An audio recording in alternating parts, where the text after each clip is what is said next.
It's time for some hostile therapy.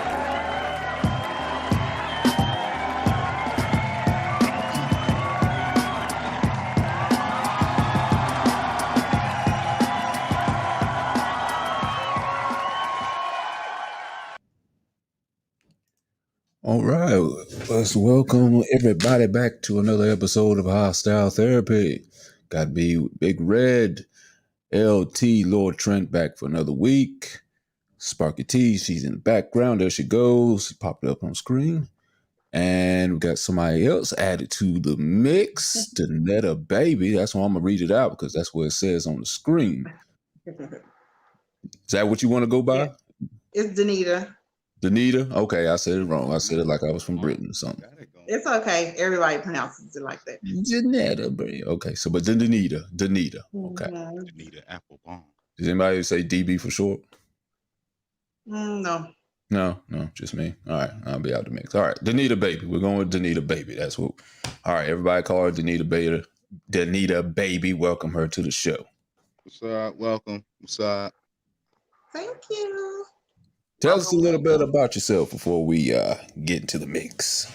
Okay. Well, for one, I'm an artist, mostly poetry, and I write. So y'all really should check out my channel. It's Danita, and I have some poetry on there. So definitely check that out. I did recently just drop some, a poetry piece on there. It's like on all the major streaming platforms. So definitely will appreciate the support there.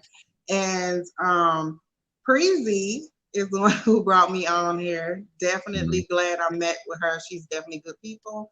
And I'm trying to start my own podcast. So I just have a lot going on, including writing a book. So I'm just trying to get out there, get familiar, get to know some people, honestly. And that's pretty much it. Or all I'd like to share right now.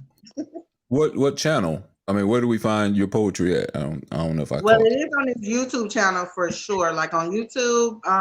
But it's like on iTunes, Spotify, iHeartMusic, like all of those places. Because I release it through DistroKid. If y'all never heard of that, that is great. It like releases your song to so many places. Mm-hmm. And so this particular piece that I released is not spoken, meaning it has a sound behind it. So it kind of has like a very mellow flow. I really like it. It's called Wave of Love, is what it's called. And it is about, just loving on yourself for the most part. But it does reflect from a relationship. So an old relationship. It's like I turned off that and then I started focusing on myself. Okay. You got anything you want to, a poem you want to do right now? No. No? I do not at this time. I'll put you on the spot. Okay. I know. Preezy did the same thing. So we think alike. Okay, so do we go?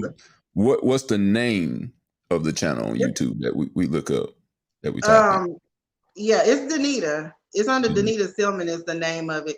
Now the actual the new one I just released, for some reason I don't think I put my link in right, so it went under like various artists, but I still think I connected it to my channel. So I'm working on getting it put on my actual channel, but I still have it connected to my channel. Okay. If you find mine. Okay. All right. Cool. I'll send you a link. Yeah, do that. And then we can display that for everyone else to see, and then they can check out your artistic talents. Thank you. All right. LT, how's it been going, man? Man, Israel is bombing Palestine. People are still wearing Balenciaga. I might be an Israel, original Israelite.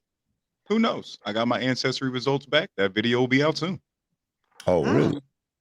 Yeah, it's a deep dive. Goddamn, it's more because I've been watching a lot of the ancestry videos. We really keep it kind of basic. We, you know what I'm saying? We really just, oh look, I'm 42% Nigerian. Duh, nigga, you in America? Nigerians else? were part of this slave trade. We're all a bit Nigerian. Shout out to the Oyo Kingdom. But yeah, just more learning, more black learning, more African learning, You what said I'm more saying? black More life and shit like that. Happy Passover and happy Ramadan. And tomorrow is Good Friday. The big three religions are overlapping. So Get Lent. there's that. That's the other one too. People doing Lent too, trying to. Oh yeah, Lent. abstain And, from we don't certain celebrate things. those holidays because there's nothing to buy or big feast to have on those holidays. So imagine we're a Christian society, but we hate the holidays that bring us Well, closer to Christ. I didn't even really think about that, but probably because you're abstaining for something, so you're probably not buying anything. So what's there Which to is say? exactly why there's no greeting cards for Lent. There's Right. no, all right, there's a Popeye sale going on at Lent. Because that wouldn't make no sense. not Right? I never thought about that until now, but yeah, that makes sense. All right, Sparky, how you doing? I'm doing pretty good. How you doing? You're doing good, doing good. you know what I'm saying, a little chilling, you know low. what I'm saying, Oh, you good now? I'll say you a little low. It might be because your mic was low, but you might be good now. Okay, can you hear me better now? Oh yeah, it's perfect. It's perfect. Okay. Perfect. Okay. I've been doing pretty good though. Just working and whatnot. Trying to get this bread out here. All right. So I guess Nah, fuck that. How about you, Red? How have you been? Oh man, you know what? Damn it. Oh, I'm gonna shed a little tear. People ask me how I'm doing. I'll never hear that. That's sweet. You That's gotta, nice. you gotta check in on your strong friends. You know what I'm saying? I'm doing fine, man. I'm doing fine. I'm about to get like a whole century older in a few days. So shit. So you are an Aries. Yeah, I've been told that enough. That I'm an Aries and all the bad stuff that comes with that. It's a cardinal sign. It is a fire sign. Yeah. Fire is the esoteric symbol for beginning, creation, and power. So there you go. Lead with that. Thank you. I'm glad to hear the good stuff. I usually always hear the bad stuff. Mostly, he's just an asshole. That's all I ever hear. Summing it up, That's what they usually say. Yo, he's just an asshole. In a nutshell. Right. And he may be a good asshole too. So that's I've never thought that about you. I don't, no, people, how people automatically, they just ask your sign and like, oh, you're automatically this, no matter what, I'm a Gemini, so it's always, oh, you a Gemini. People think you're crazy. People think you're two-faced. All that. Oh yeah. It's like just because the sign is represented by twins, like that's real base knowledge. Like that's right. As soon as you show just one little act that might relate to that, oh, you automatically generalized. You're crazy. Right. So let me ask you a question. Do any of y'all believe in that?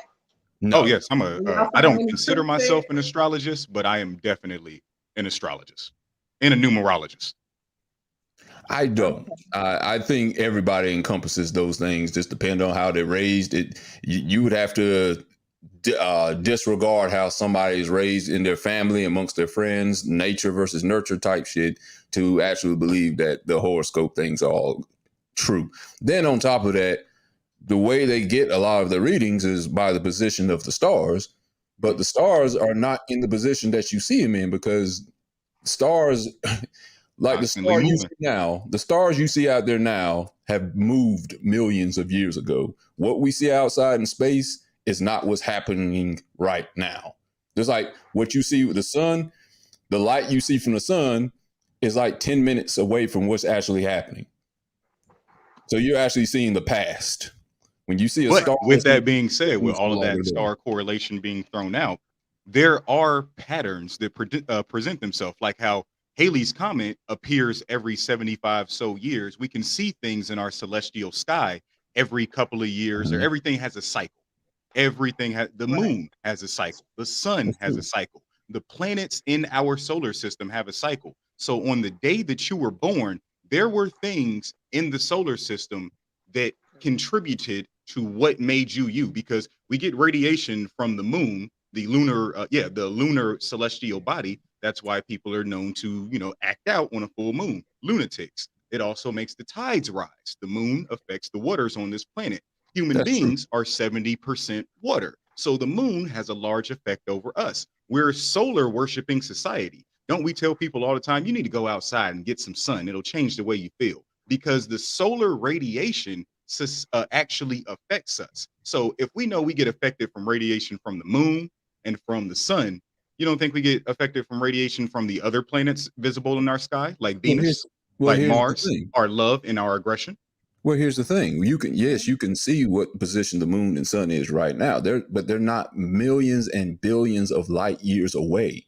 The things you see, like a star exploding, that you can go see on a telescope, that's happened millions of years ago. So you're not actually seeing what's happening now. You're seeing what happened millions of years ago. You have to go get a scientist to actually have a powerful telescope and do some numbers, whatever, to figure out when that star actually exploded. Nothing you see in space is happening right now. Nothing. It's almost like when people do via satellite and there's like a 10-second delay. Imagine that times 1,000,000 in space. You don't see nothing that's happening now. Everything is a museum in space. Nothing you see is happening right now. Word. But I do have to that as well. You don't have to. You don't need a high-powered telescope. The Dogon tribe, located in Mali, they are a tribe that has never been touched by slavery. They're a tribe that's never had contact with the outside world unless people are coming there to study them. They were able to locate not only Sirius A but Sirius B and line up their structures to match those celestial bodies in the sky. Sirius A and Sirius B are the stars that can be found right above the pyramids of Giza in Egypt. So these ancient people that have never been or never interacted with technology before, years ago, thousands, eons, eras, like motherfucking millennia ago, were able to pinpoint stars in their solar system just by looking up at the night sky. Shit, that's how we know how to tell time. Just by looking up at the night sky. So we're not looking at, yes, we are looking at things that happened millions and millions of years ago from millions and millions of light years away. But human beings are only a few 100,000 years old of a race. So those things that we're seeing, they haven't changed too much. You know what I'm saying? Like, the positions are going to change because we're rotating. We're not in the earth isn't in the same position that it was when you were born, when I was born. But it all is a cycle. It comes back around. Because shit, if we ever drifted too far, we'd be dead. We'd be out of our solar radiation. We'd be out of our lunar radiation. We'd be missing a lot of shit. Shit. Astrology is all over the place. Jesus rose with 12 people that could be said that the apostles are the 12 signs of the zodiac. And they are, the planets orbiting around the sun of God. You ever seen a video of the sun actually orbiting itself? I haven't seen that video. I'm definitely going to go look at that shit. Yeah, because I was under the same impression too. I know, like, we're getting off stuff, but I know this wasn't even the motherfucking topic. This is interesting, but I used to always think that the sun just sat in the solar system and everything else revolved around it, all planets. But the sun is actually moving itself. It's actually orbiting around another galaxy itself. Did you know that? Say that again. I didn't hear. We have two suns in our solar system.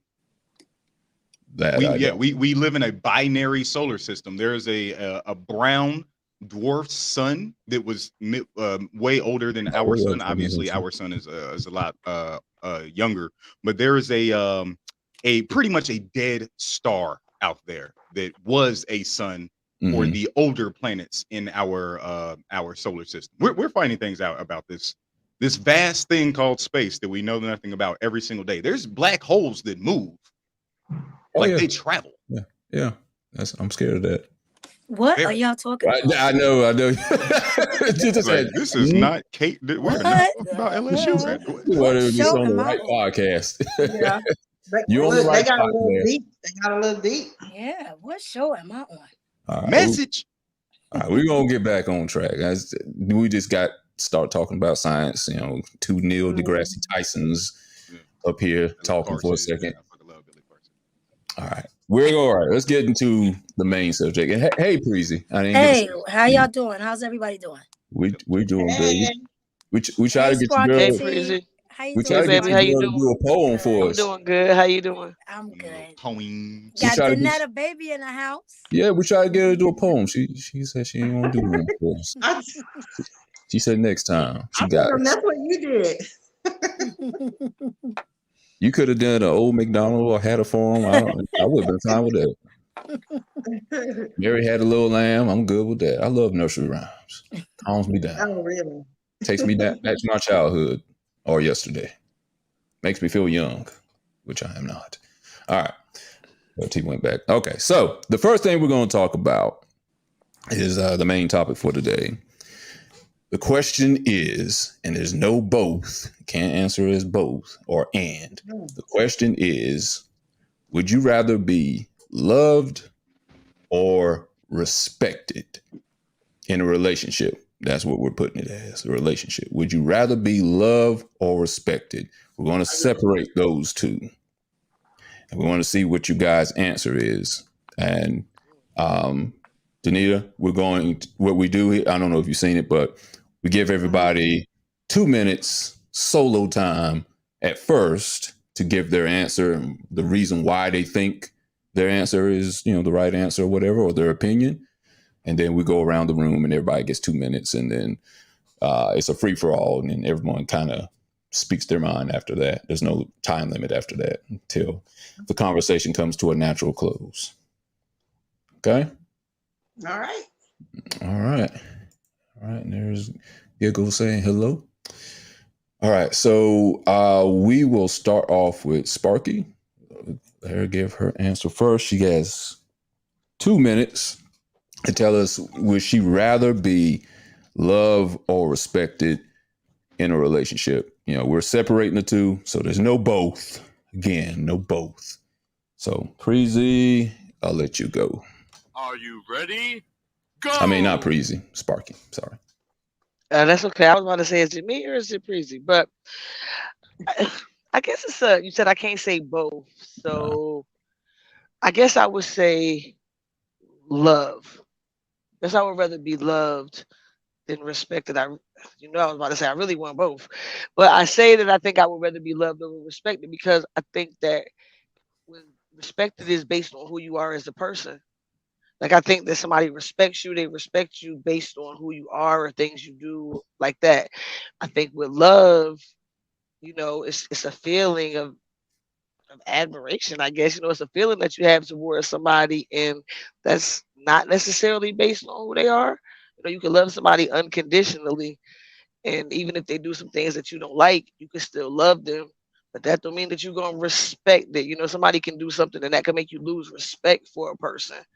But even if you lose respect for them, you can still love them, I believe. So I guess if I had to pick one of them, I would say loved. That's a hard question, boy. That's a hard question. You started out rough this morning, this afternoon. It's a rough question, boy. But I guess love. I say that now, but let somebody disrespect me, and then I'm gonna be feeling a whole nother way. So, I guess love, though, because I think if you really truly love a person, then you wouldn't disrespect them. If you really truly love me, you're not gonna disrespect me. So, I'll take love. Okay, you good? Good. Okay. All right. Preezy, what would you rather be? Can't be both. What would you rather be? We could separate them two. Would you rather be loved or respected in a relationship? All right, here we go. Are you ready? Go! You can hear me, right? I can. Like Sparky T said, that is a tough question. But I think I would rather be respected, because if you respect me, you're gonna know to love me. That may not make sense, but I think respect is so important because if you respect me, there's a lot of things that you wouldn't do. So people fall out of love too quickly. Some people don't know what love is. You know, so I would rather for you to respect me and know that, hey, if I do this, this is the repercussions behind it. You know, I'm gonna hurt her. So respect me. Uh that love stuff, it don't last. But respect does. So that's it. Okay. All right. Danita, we'll go with you next. Well, first tell me, would you rather be loved or respected in a relationship? And then we'll stop the time. Oh, and you said not both? No, I'm just playing. That can be. I'm I'm gonna go respect it. I have my reasons why. Okay. Are you Go ready? ahead. Go! So yeah, so why I say respect it, it kind of piggybacks a little bit on what Preezy is saying. I feel that I have been loved before, and love doesn't always come hand in hand with respect. Someone can love you but still cheat on you. Someone can love you but still hurt you. Someone can love you and still mistreat you. Someone can love you and still treat you in ways that make you feel unloved, unappreciated, or unrespected. I don't even know if that last part was a word, but I just put it together. So It is now. anyway, I feel like when someone respects you, then the other things kind of come natural. You know what I'm saying? Like for someone to respect you, I feel like there's going to be some type of love behind that. You know what I mean? If they respect you, they're going to respect you enough not to cheat on you, not to mistreat you, not to do things that cause you problems because of the respect. I mean, because of the respect that they have for you, right? I just don't feel like love alone makes a person not treat you a certain way, you know, because like Preezy was saying, you know, people can love you the way they know how to love you, in a sense, you know, and everybody wasn't brought up to love in a certain manner. So everybody has a different face to love. That's not really the word I'm looking for, but people can love you in different ways, is what I'm saying. And some of those ways might not mean respecting you or not bringing hurt to you. You know what I mean? But I feel like if somebody respects you, that's just a straight, narrow line. You either respect me or you don't. With love, it's like you can love me, but I love you to this extent. I love you, but it's, you know, I want to go do this, even though I know it's going to hurt you. You know what I mean? Yeah. So respect for me. Okay. All right. LT, would you rather be loved or respected in a relationship? Damn. I think shit. Because I think immediately as soon as the gender switch, it sounds different. Because yeah, I mean, I'm gonna immediately say I would much rather be respected. But Are you yeah, ready? they're both Go! yeah, I'm good. Go ahead. Yeah, I would much rather be respected because pretty much exactly what everyone said. If you truly respect me, you're going to love me appropriately. You're not going to. But then, and you know, what? I can't even really say that because you respect your boss, you respect your coworkers. I mean, if you respect people that are honest with you on the street, if you were walking out the bathroom and there was some tissue on your foot, you respect the person that was bold enough to come to you and say, "Hey, you got some tissue on your foot." Do you love them necessarily? No, but you respect that. You know what I'm saying? They said, "Hey, I don't care how you might feel about this, but I'm going to say it to you." So respect is shit. Respect is something which is weird because I feel like love is the strongest thing on the planet. Like literally, love makes people do crazy things. But I definitely have to agree with Danita. You can love someone and not love them appropriate. You can love someone and still go out and live a totally different life when they're not around, and still come back and say, "Well, shit, who hasn't watched Baby Boy? I cheat on you. I love you, but I them okay. I'm probably gonna marry you or some shit like that." Whatever. I haven't watched Baby Boy in years, and nobody should. But yeah, people can do these things in the presence of love. Love makes people do crazy things. There are people who beat the shit out of their kids because they love them so much. because we don't truly respect kids as people, or as, I mean, obviously they're not adults, but we don't respect them with their own autonomy or to make their own decisions. But we love them. We love the fuck out of them. So in a relationship, in an adult relationship, I truly feel like respect is the utmost importance, because yeah, love. What are we doing if we don't love it? What are you doing with me if you don't respect me as a man? Because that's where I feel like it changes for genders.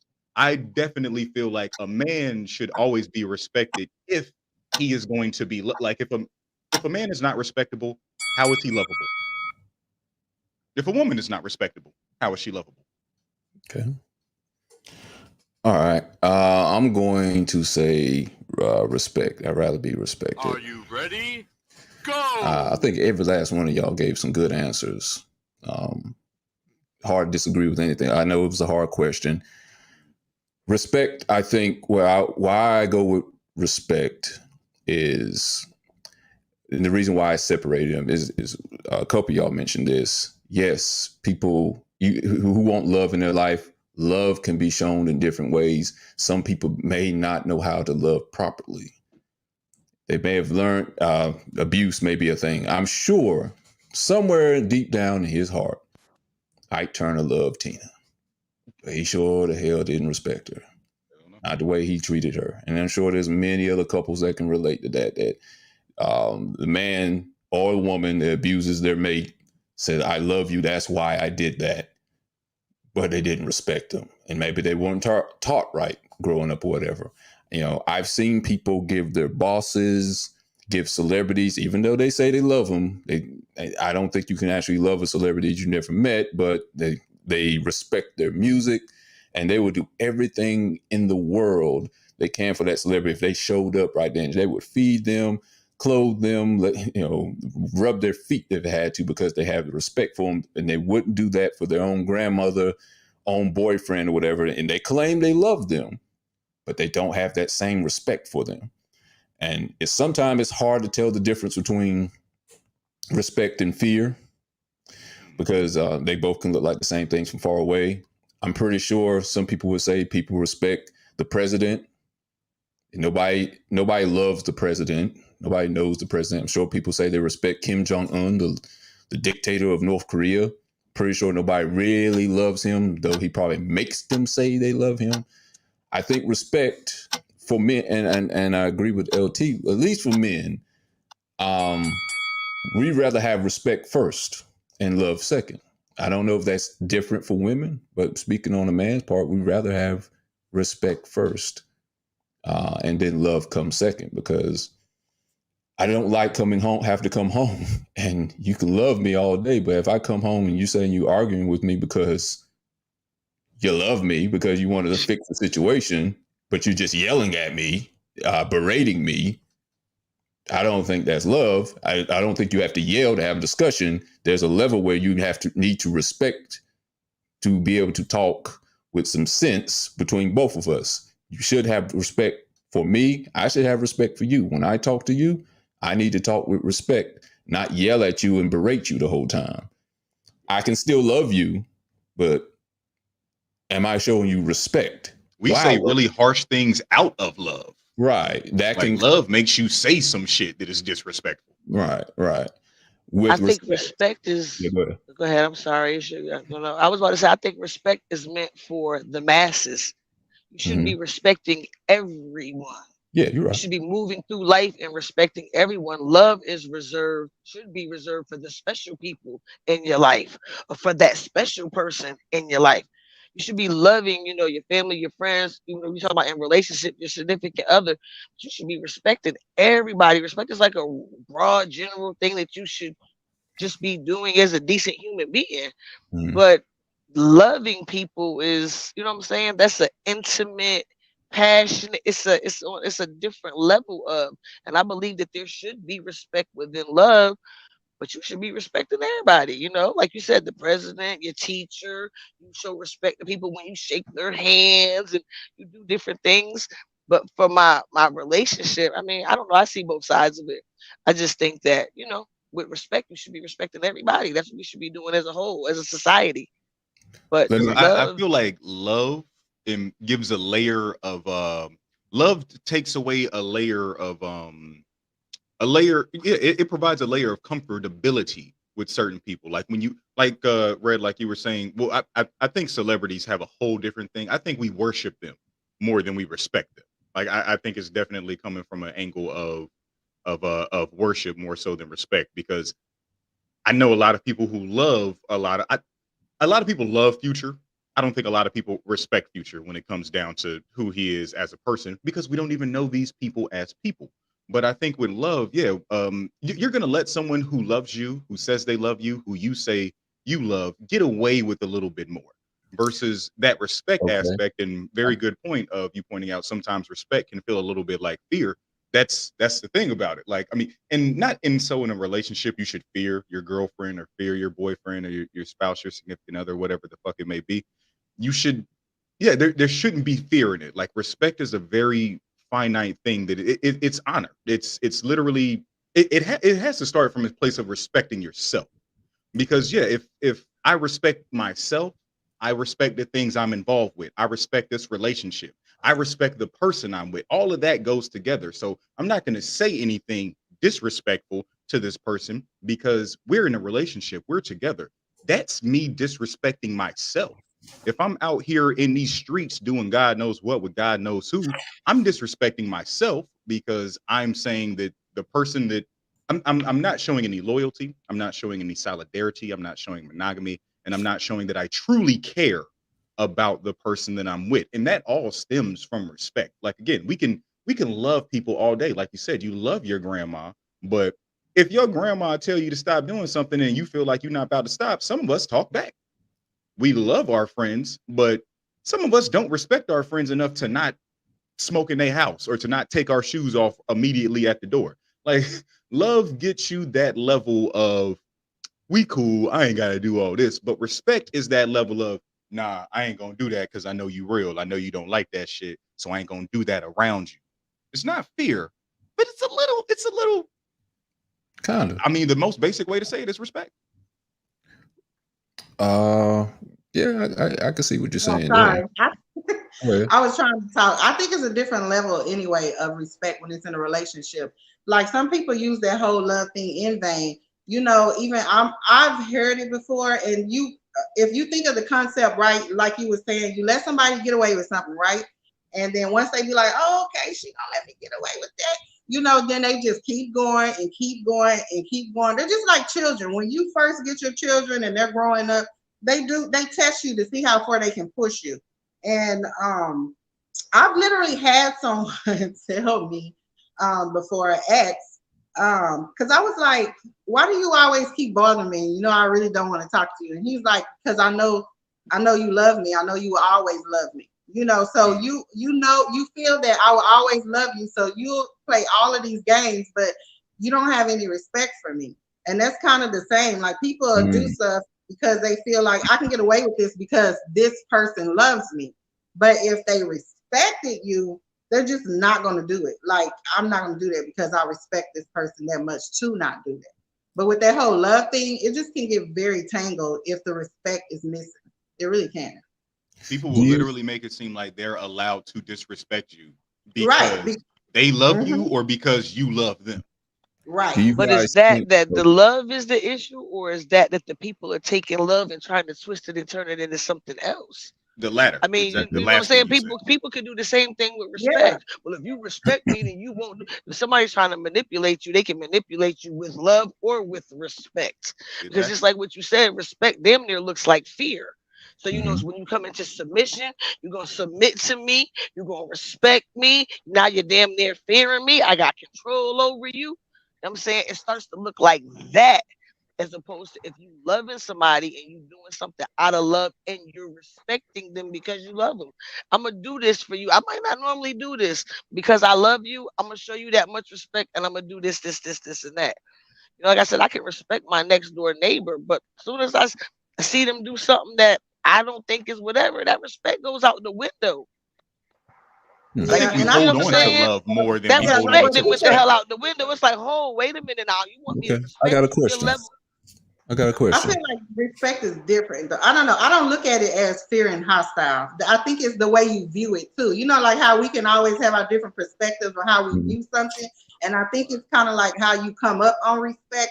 I didn't come up on respect to where it was like fear or, you know, submitting to this or whatever. It's just a level of the way I feel like I was taught to carry myself when it comes to certain things and even in relationships. And when you're in a relationship and you realize that the respect is missing, then you definitely look at it a certain way and you realize that respect and love, they kind of go hand in hand in a sense, as long as respect is there first. Because I got people that claim they love me all the time and they continue to disrespect me. And what bothers me the most is the disrespect.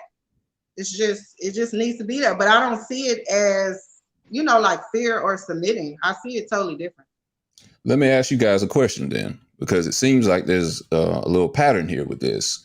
Do you think that the reason why people tend to give respect to, I don't know, your boss, celebrities, strangers, whatever, outside of your relationship is because you don't have that intimacy with them? You don't have any form of control over them. You don't know anything really. You know something about them, but you don't know them as intimately as you do your boyfriend or whatever, or girlfriend, whatever. Do you think maybe that's why? Because you know that person, you've shared intimate details, they've shared intimate details with you. I don't want to say you're controlling, but you have a sense of control. Like, you know, if you talk about certain things like, I need you home by this time for us to be, spend time together, where you can't tell a boss there, you can't tell your favorite artist that, or, somebody in the street. Do you think it's because you're close, you're with that person you're with, that you're less likely to give that person respect versus somebody you can't control versus I somebody think like for Go ahead. I think like for me, when it comes to respecting my boss, I'm respecting her because I want my job. You know what I'm saying? Like, and the moment I don't care about that job no more, and she crossed that line, then it's gonna be a problem. You know what I'm saying? Like, Is that fear though, or is that respect? And that perspective, I think, is fear. You know, and I don't even know if it's fear. It's like it kind of can be a cross to manipulation, kind of like what she said. I don't really care about you, but I'm gonna pretend that I respect you, or to a certain extent, because I have an overall agenda, and that is keeping my job. And at this point in moment, I need my job to take care of A, B, C, and D. So I definitely think that it could be instance of a type of manipulation or fear. I just don't think that's the same in the bedroom. And that's what I'm saying. It's totally different for me when it comes to my boss. I'm respecting my boss because I want to keep my job. But I might not like her practices. I might not even like the way she managed me. But for the time being, if this is the job that I'm at, then I'm not going to disrespect her and lose my job. You know what I'm saying? So now at this point, I'm respecting her because it's benefiting me in some type of shape, form, or fashion. So why would people could be doing that same thing in a relationship? People could be in a relationship with somebody and respecting them because it benefits them, and then when a person stops doing what they want them to do, then they're not respecting them no more. And it's not the exact same thing that you just said to your boss. Somebody could be doing that to a relationship. You just check it out. Everybody's doing what they're doing to try to get what they're trying to get. Even when people are in relationships, you know how when people come and they snuggle up to the man, they be like, "Oh shit, what you want?" You know what I'm saying? Or the same thing. People are they're respectful in the relationship because they want to stay in it, or they want to keep that person, or they want to stay with that person. It's still a type of control and manipulation. You know what I'm saying? Yeah, but and people manipulate love more than anything. Like, love is just one of those things that always get manipulated, period. Because a man will be in your face telling he love you all day, and he'll be over here telling somebody else he love her all day. And he'll be over here telling the other girl he loves her all day and treating them all the same. So love gets manipulated a lot. Action. You know what I'm saying? I just feel like love but is I feel more like fear and respect word, get manipulated too, because all of these things go hand in hand. Like, people fear not being loved enough. People fear being alone. People fear, not, you know what I'm saying? Like, and those things can be, they can all be used in a juncture. You know what I'm saying? Mm-hmm. Your love or your want to be loved could literally be preyed on using fear. It could be preyed on using respect. Like, when it all boils down to it, we when we're asking which one is more important, it's They're both. It's a really tough question. Like They they're should go both together. That's really why I started out with this Right. is a tough question. Yeah. like you can't have one without the other because like without one without the other, they're both very susceptible to being manipulated. hmm Uh, In a relationship, yeah. Go ahead, please. Go ahead. I Go ahead. think also when you're in a relationship, you may have a disagreement. You both don't agree and stuff like that. But respect comes in a relationship because if that person respects your opinion and values how you feel, they won't belittle you. Um, they respect your opinions. They respect your interests. You know, respect plays a big part in a relationship. I just think that, you know, maybe without respect, how can you have a relationship? Word, Mhm. I feel that. How can you have Because a that's a good point. Like little things like that when you're having a conversation like amongst your friends, and let's say right? you pronounce something wrong, are they gonna be the type to interject and be like, "Yo, dumbass, you really thought it was pronounced? It's she called a Nikoi salad." It's like, are you going to belittle them and undermine them in situations like that? Are you going to constantly neg them? Are you going to constantly make them like these are situations of disrespect that we feel like because I love you, because we love each other, I should be able to say and do that. It's Preezy, let me ask you a question, okay? Because I don't think we probably haven't even answered that yet. What does respect look like? Why would you respect your boyfriend? Why would you respect him? because I care about his feelings. I care about his opinions, his interests, you know, things he like, things he dislike. That's all respect. It's like having a value for a person. You know, you want to make it's a to me it's just an important component to have in a relationship is respect. You know, don't you would think about what you would say. I mean, we all human, we make mistakes, we imperfect. But when you have respect for someone, you kind of uh try to think first. You really should. Yeah. Uh when you so you don't try to hurt people's feelings. I don't think people purposely try to hurt people's feelings. Like, why would you say things would hurt? Yeah, we do sometimes. I ain't even lie. I'm rude. But I'm not when gonna it's when you're sitting there and you're talking and you have a serious conversation with your partner, you Mhm. respect, but you know, let the person talk.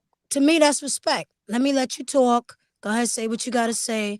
Now, let me say what I gotta say. That's part of being respectful. Everybody, you're not coming at each other. Ah, somebody gotta fall back. So that's a part of having respect. Go ahead, say what you gotta say. And now let me say what I gotta say. That's a form of respect. Yeah. But Think most people say respect is earned. So what would a man have to do to earn your respect? It's like, okay, he's got to earn your love. So what would he have to do to earn your respect? give her Or, the or a things. higher tier of respect anyway? Because, you know, everybody's not respected the same. You know, there's basic respect and then there's respect that you only give to certain people, bosses or whatever, or your boyfriend or husband. What would he have to do to earn your respect? Ultimate respect. trust. Mhm.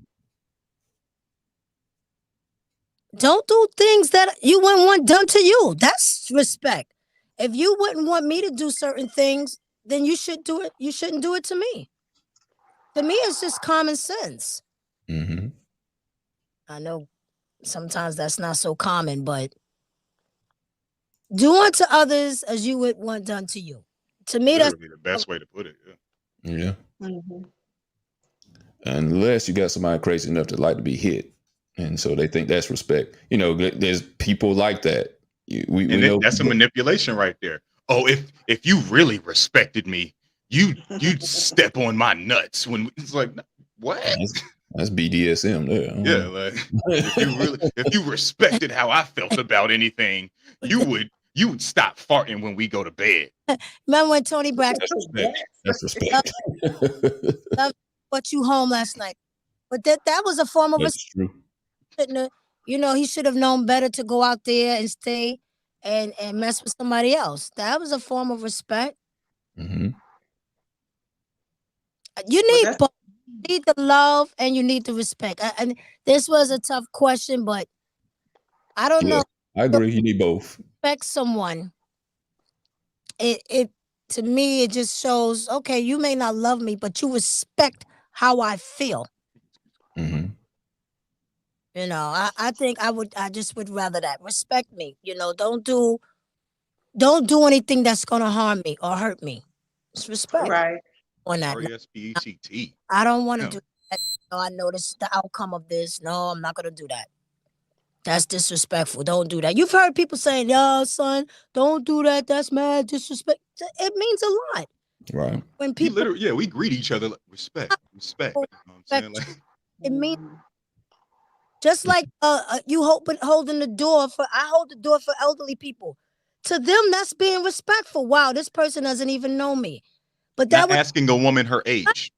Simple sign of respect. You know what I'm saying? Like, and it's a lot of learned behavior too. I mean, it has a lot to do with people's upbringing and stuff. What is Mhm. respectful to you? You know. But see, the reason why I asked that question was you name things that have to gradually happen in a relationship to get that respect versus there's other people that you never have to grow with gradually to get that respect instantly. You know, there's Give just certain people in certain industries that you're going to give that respect to, just not saying you, but generally people are going to give respect to. They'll never meet them a day in their life.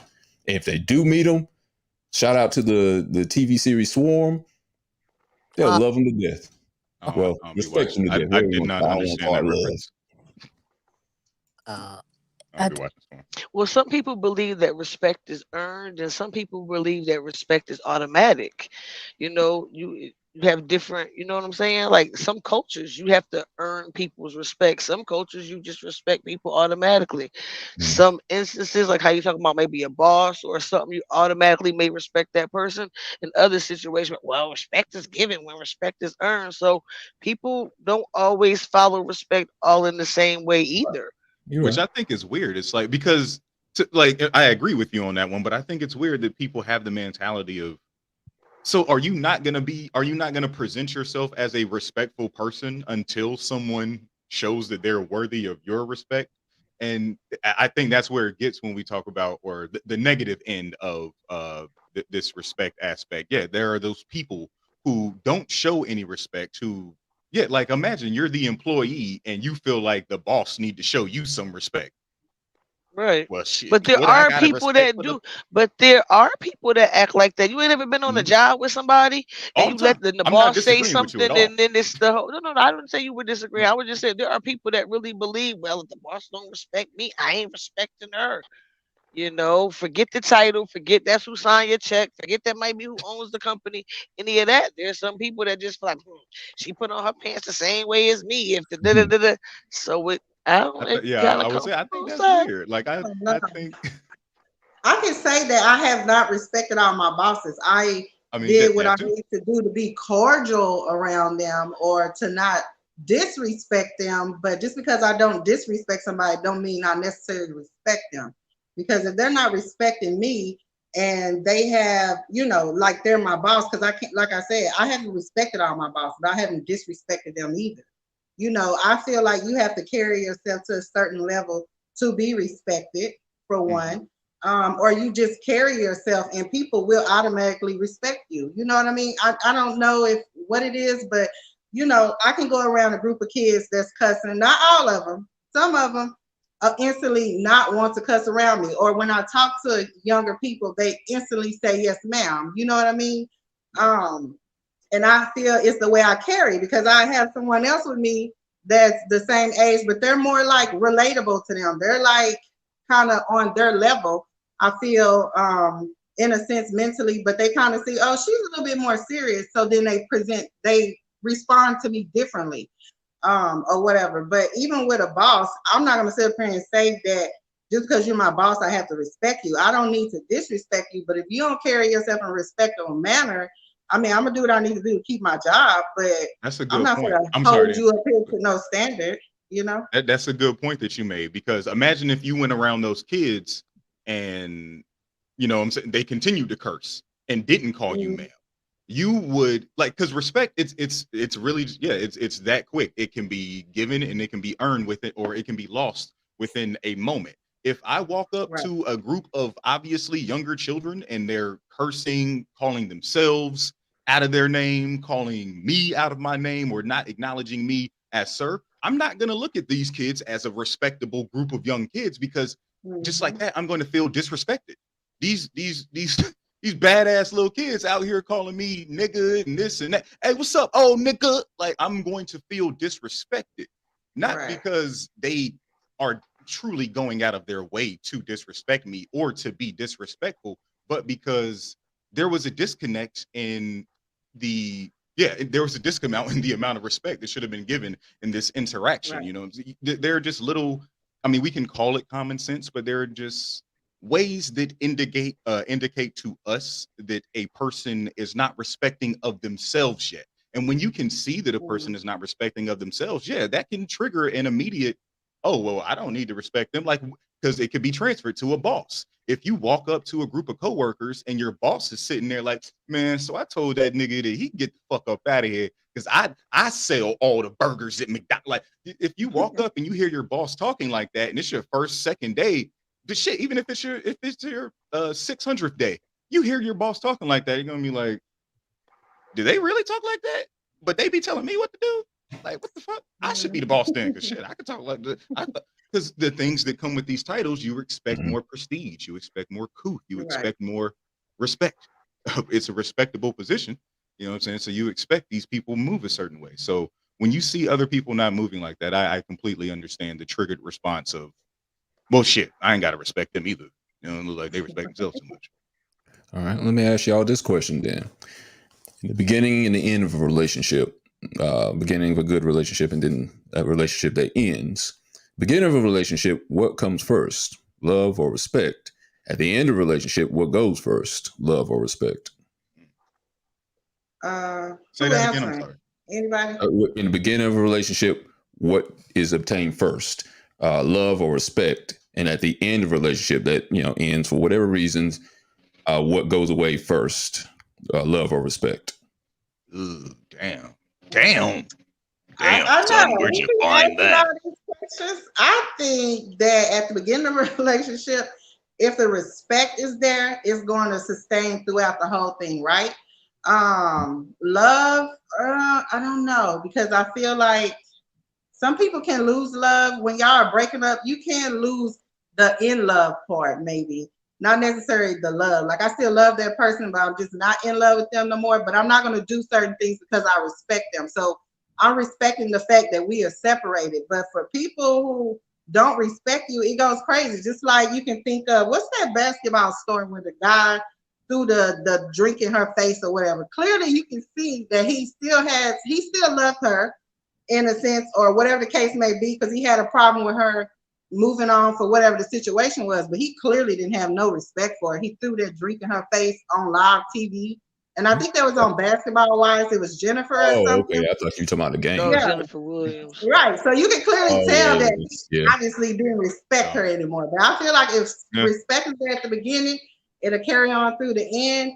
And I think it's important so you won't have moments like that. Just because we're breaking up don't mean that, you have to mistreat me any type of way, And I just feel like he definitely didn't have any respect for Yeah. her. So, And based off what you just said, that's why I'd rather have respect, because I Yeah. think that can happen whether you love somebody or not. Somebody throwing some, mhm. drink. I think If you don't have respect is respect the for first somebody, thing somebody that you can throw a gain. drink in your And face or push you in the water like Ray J did Love or Yeah, whatever. right. that boy was disrespect. Oh, man. But they love each other. You know what I mean? And again, love will have you out here looking stupid. It Doing can. crazy. Yeah, If there's no like with the respect involved. If basketball player though, I don't think he loved her no more. I don't think he loved her no more at that point. And with them, I think because they're famous, and a lot of times they get with ladies that aren't famous or may not have exactly going for them or whatever, they ain't respecting them at the beginning like that because they feel like, like either she needs them or she's on them or Mhm. they're the star or whatever. So they treating them less than. And I don't know for what reason, but they accept that shit. I mean, clearly, they accept it because they're trying to beat it with him, or they trying to make a name, or whatever. But yeah, they don't seem like they have much respect for the women because of who they Yeah, are, their status, I their stature. A lot of times. yeah, anybody who think you need them, there's definitely gonna be some lack of respect there. Period. I think for him, only reason why I say he obviously still loved, regardless, unless he was embarrassed, but that's still an emotion. He felt some type of way to dash that in her face, like something bothered him to do that, regardless, or maybe he felt disrespected. Who knows? You know what I mean? But I feel like when somebody feels like you need them, or that's how they present themselves, like they are the person that like to control women with money and stuff. That's like a different form of manipulation. And yeah, obviously, respect is not going to be in that because you need me. So you're going to do what I say because I own you, because I got the cash. I know you want this cash. And so, yeah, they're not going to have respect for that. All right. Preezy, what do you think comes first in a relationship? Love or respect? And what do you think leaves first in a relationship? Love or respect? A relationship that ended based off of your own experience. What left first? What came first? And then what left first? Love or respect? What came first? I think love might have came first, and respect ended it. Lack of lost respect. Yeah, lack of respect. And I think that's what usually happens. I mean, when you don't want to be in a relationship no more, you don't do the things that you would normally do. Mm-hmm. Communication dies. Not spending much time with each other. You don't care anymore. The conversations are not so pleasant, and you start saying all kind of stuff. So you lose that respect. You don't care anymore. You wanna go. So it's sad that it turns out that way, because this is a person that you once loved. But and it could all depend too. Maybe you broke. Some people break up because they want to go their separate ways. Sometimes it doesn't end bad. It can end because, hey, I love you, but we just not working out anymore. We're not in love with each other. So I'm pretty sure people have ended like that. But most breakups, they're usually bad. I mean, the disrespect comes in, the verbal bad language comes in, you mother, all of that. So the love may come first because you're attracted to the person, and the respect has to grow. So I would say love first and disrespect at the end. Yeah, I agree with you on that. I think love brings people together, but respect keeps people together. Mm-hmm. Because I know plenty of people, again, they still love their ex, whatever, and not maybe on a very intimate level, but maybe they co-parent outside of that, and they still, have platonic feelings for them, but they lost respect somewhere in there. Maybe he cheated, maybe she, I don't know, try to stab him in his sleep or whatever, but it's like, hey, I love you from a distance, but I can't respect you because you're going to try to kill me, and I'm not going to have you around me anymore. So that's what I think. I think love brings people together. I think respect keeps you together. And once you lose that respect, love can't keep you together anymore. Oh, yeah. Okay. Yeah, So I completely agree with that. It can't keep you together. Right. All right. Well, we're going to come. That's our natural conclusion on that subject. Now we're going to go into something a little bit more fiery. I don't know if there'll be any disagreements on this next subject. I already know what you're about to say. Oh, yeah. Let me pull up the story. Oh, yeah. Yeah. I got a couple things to say on that thing. Play that John Cena music. Dun, dun, dun, dun. I'm gonna see if you get to it before I get to it, LT. I'm gonna let you go with it first, but I'm gonna see if you get to one of my points first. I'm gonna see if you get to it before you might get to it before I get to it. Man, okay. So hold shout on. out to LSU, motherfucking champions. Goddamn, women's basketball. I don't even. Full disclosure, I don't care about college sports. I don't care about women's college sports. I don't care about men's college sports. I ain't in college. I don't play sports, but I did love seeing these young black women win, and I did love seeing white men, primarily like 98% just white men, lose their fragile minds over gloating, taunting. That was done by a black female player, the same as the white female player. Angel Reese, black female basketball player from LSU. And I can't remember the caucus girl's name. Caitlin Clark. Trying to be facetious. Caitlin Clark. Caitlin Clark. Shout out to her. She played an amazing series. She can hoop. She was out there putting up buckets. And she got a lot of attention for how competitive she was, for how much trash talking she was doing. She was out there, yeah, take that, eat those threes, raining threes on your bitch ass. You know what I'm saying? Like she was really putting on for Iowa State. They did their thing. LSU was watching though, and they was like, "A word, okay. Just know when we see you, you won't see us." And that's what happened in the championship game. LSU went up, put the motherfucking paws on us in intensive basketball, being very competitive.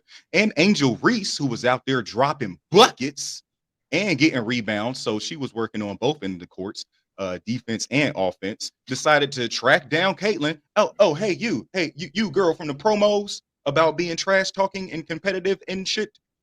Yeah, in your face, ho. I saw it. She did call her a hoe. I ain't even catch that part. She called her hoe. She was hoe. Yeah. In case you didn't see it, strong.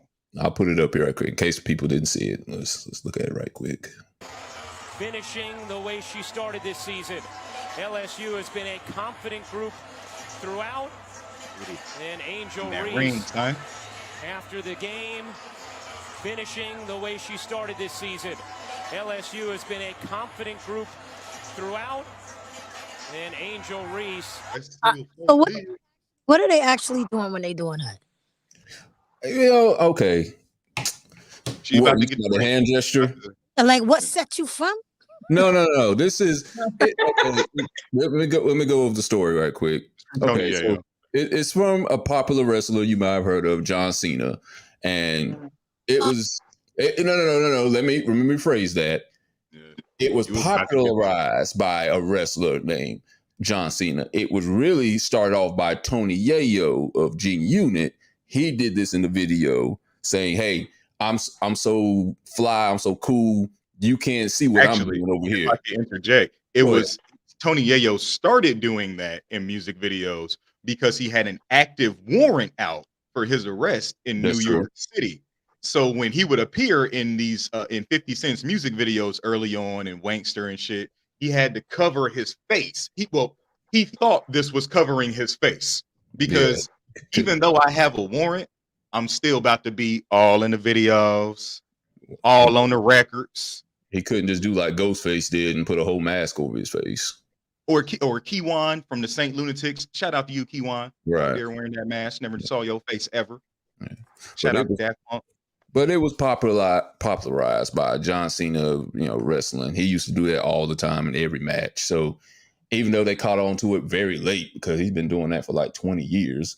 So all of a sudden now it's gotten popularized. I don't know. But so the other girl, Caitlin Clark, the white girl who she was doing it to, she did it in another game previously before this one. And so Angela Reese saw this and she did it to one of her, I guess, her friends on that team that Caitlin Clark did to earlier. And she said, "I'm going to get you back. If we beat you in this championship game, I'm going to get you back." And she did. And after that, it pissed off a lot of, it seems like white people. White man. Guy named Keith Olbermann of ESPN called her a effing idiot. Let's see. I think I got the actual text up here. Oh, there it goes. Keith Olbermann of ESPN. Let's see. Angela Reese to Caitlin Clark. Doesn't matter the gender, the sport, the background.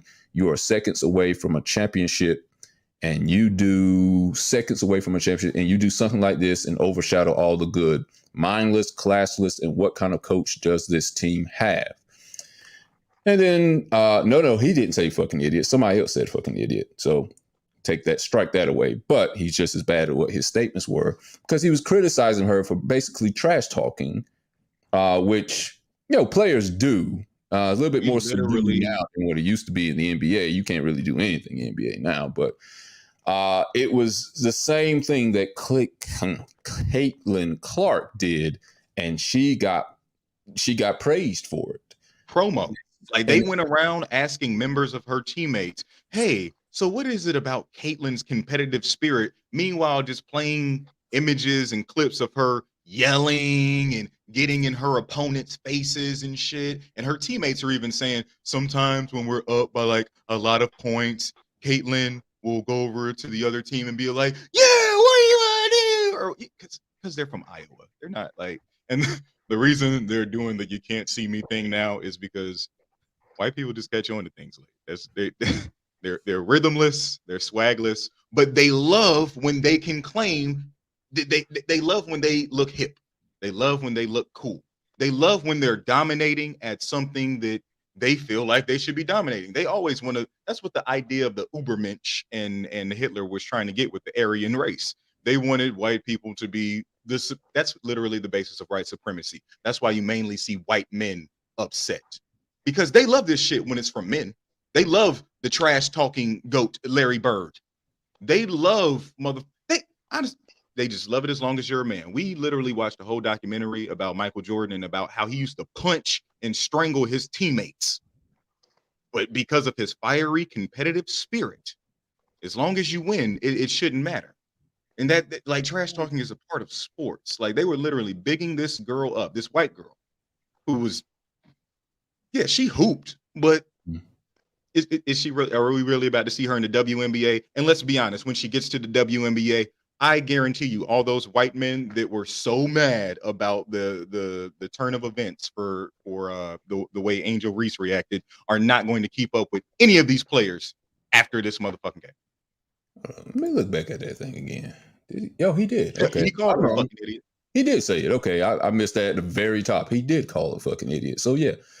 His daughter a fucking idiot. How about she's a college student. She's a woman on top of that, black woman. And like, why in the world would you feel to call somebody an idiot for a hand gesture? She didn't throw up the middle finger. She just threw up, you can't see. I mean, it's taunting. I mean, because you're right. Literally the audacity of this black woman. That's all it screams to me. The audacity of this black woman to not only defeat these white girls, but to damn it. Like, it makes me think of Don Imus. I don't know. Y'all remember Don Imus from years ago? When he called nappy headed hoes? Yeah. Whoa. He was talking about basketball, a female basketball, mostly majority black female basketball team. So look at those nappy headed hoes. He said that. He said a lot of bad things.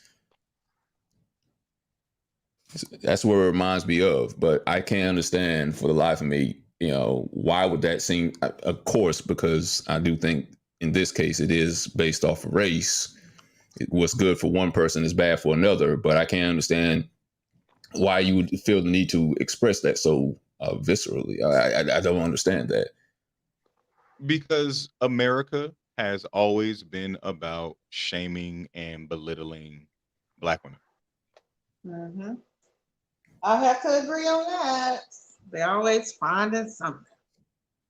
Because it's literally nothing other. Because why else would the motherfucking Jill Biden, a motherfucker that's only in office because of the outstanding numbers of which black women vote in? Because let's be honest, like, what white women vote with whatever their white husbands tell them to vote with. Black women are way more single than white women, and they have their own autonomy when it comes to voting. Democrats only get in office. If Democrats get in office because of the black vote, it's all coming from black women. So for Jill Biden to come out her dumbass mouth, her fucking idiot mouth, and want to invite the Iowa State team as well, when in the the loser have we invited the losing team? What was the reason behind it? Wait, I missed that. Oh yes, Jill Biden, the vice president. The vice president, the President Biden's wife, First Lady, invited Iowa State to the White House as well, because it is customary for the championship team of whatever sport to go to the president. You know, that when the NFL wins, or when the football team wins in the NFL, they go meet the president. When the basketball Yeah. team wins, or the NBA, the championship, they go meet the president. So, in sports teams, when they win, or college sports teams, when they win, they go and meet the president. The winner. If you've ever seen Forrest Gump, that's what happened when he met all the presidents. Congratulations. How's it feel to be an All-American? I got to pay. I believe he said he had pay. That's my John F. Kennedy impression. So yeah, invite Iowa State. That's inviting the runner-up. We never, the 3 years that the Lakers won, they didn't invite the fucking Celtics. When Jordan won 6 goddamn championships in a row, they did not invite the losers as well. Karl Malone and Charles Barkley did not get to meet Bill Clinton. Yeah, what's the intent? I mean, what's the purpose of inviting the loser there? I'm trying to figure it out too. I saw the intent of that is giving white women what black women have to earn. Privilege. Or is it a way just to kind of rain on the parade? Because it always seems like they try to find a way, like when black women soar, it's always like they try to find a way to knock it down. You know what I'm saying? Knock you down a little bit, or knock you down a peg, or what's the word? Make the win feel less of than what it is. You know, I don't know if I'm making sense. But that's why I gotta share my win with the losers. Right. That's what I'm saying. I beat them because you know, if we lost, Jill Biden would not be inviting us. Exactly. No, it's always something.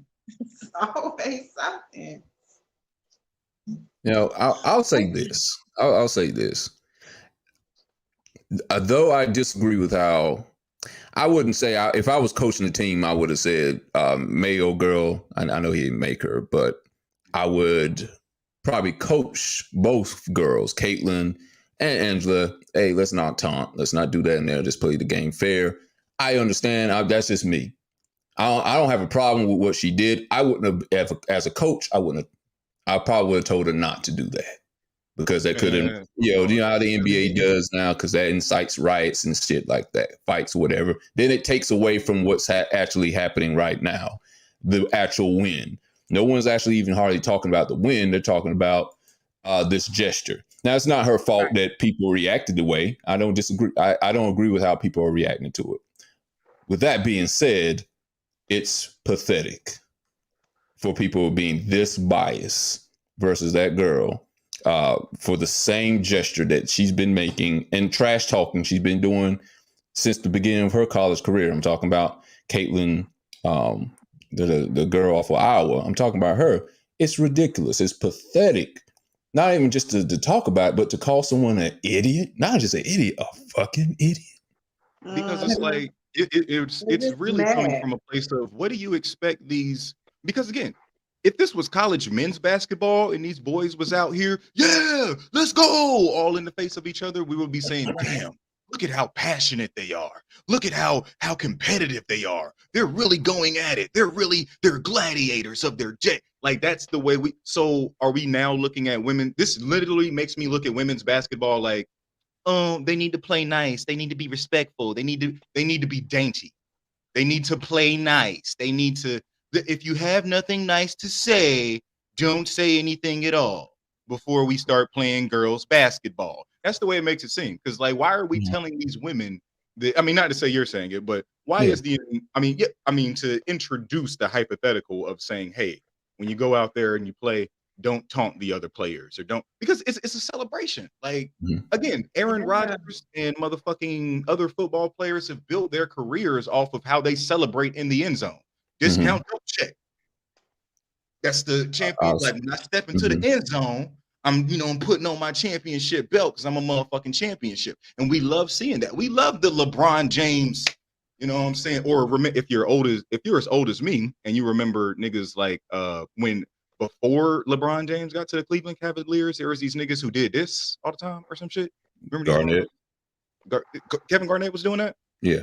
It was one dude with braids. I can't remember it. But we love gloating. We love celebrating. Mamba face. As a Kobe Bryant fan, I love seeing Kobe. Like, I loved R.I.P. to God, I loved seeing Kobe Bryant talk shit. That's one of my favorite things about him. And there were literally just clips and hours of videos of people, announcers, ESPN announcers, sitting down with basketball players and other athletes and literally only asking them about trash talking.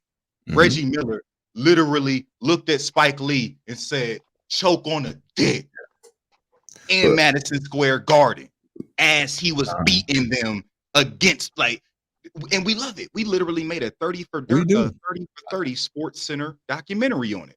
Just I that moment. personally miss it. I do miss it from the game. So I agree with everything you say. I think we already know the issue with women's basketball right now, not getting enough eyes on the product. And I think this does bring eyes to the product because it shows what emotion, passion, stuff like that. This is actually the criticism, I think, of today's NBA, because I know a lot of times I've heard old girl saying, well, the men get to do, show their expression and taunt and stuff like that. They used to. Today's game, you can't taunt. Like, you could not get away with doing that without getting a tech. You can't even dunk on somebody and scream in their face anymore in the NBA, or you get a tech, and you can get ejected nowadays. It's guess what we call the game? We say they play the game like what? Bitches. Sorry, yeah, they do. hate to say it like that, but that's how we look at the game now. They playing soft. They playing like bitches. Yeah, remember Tim?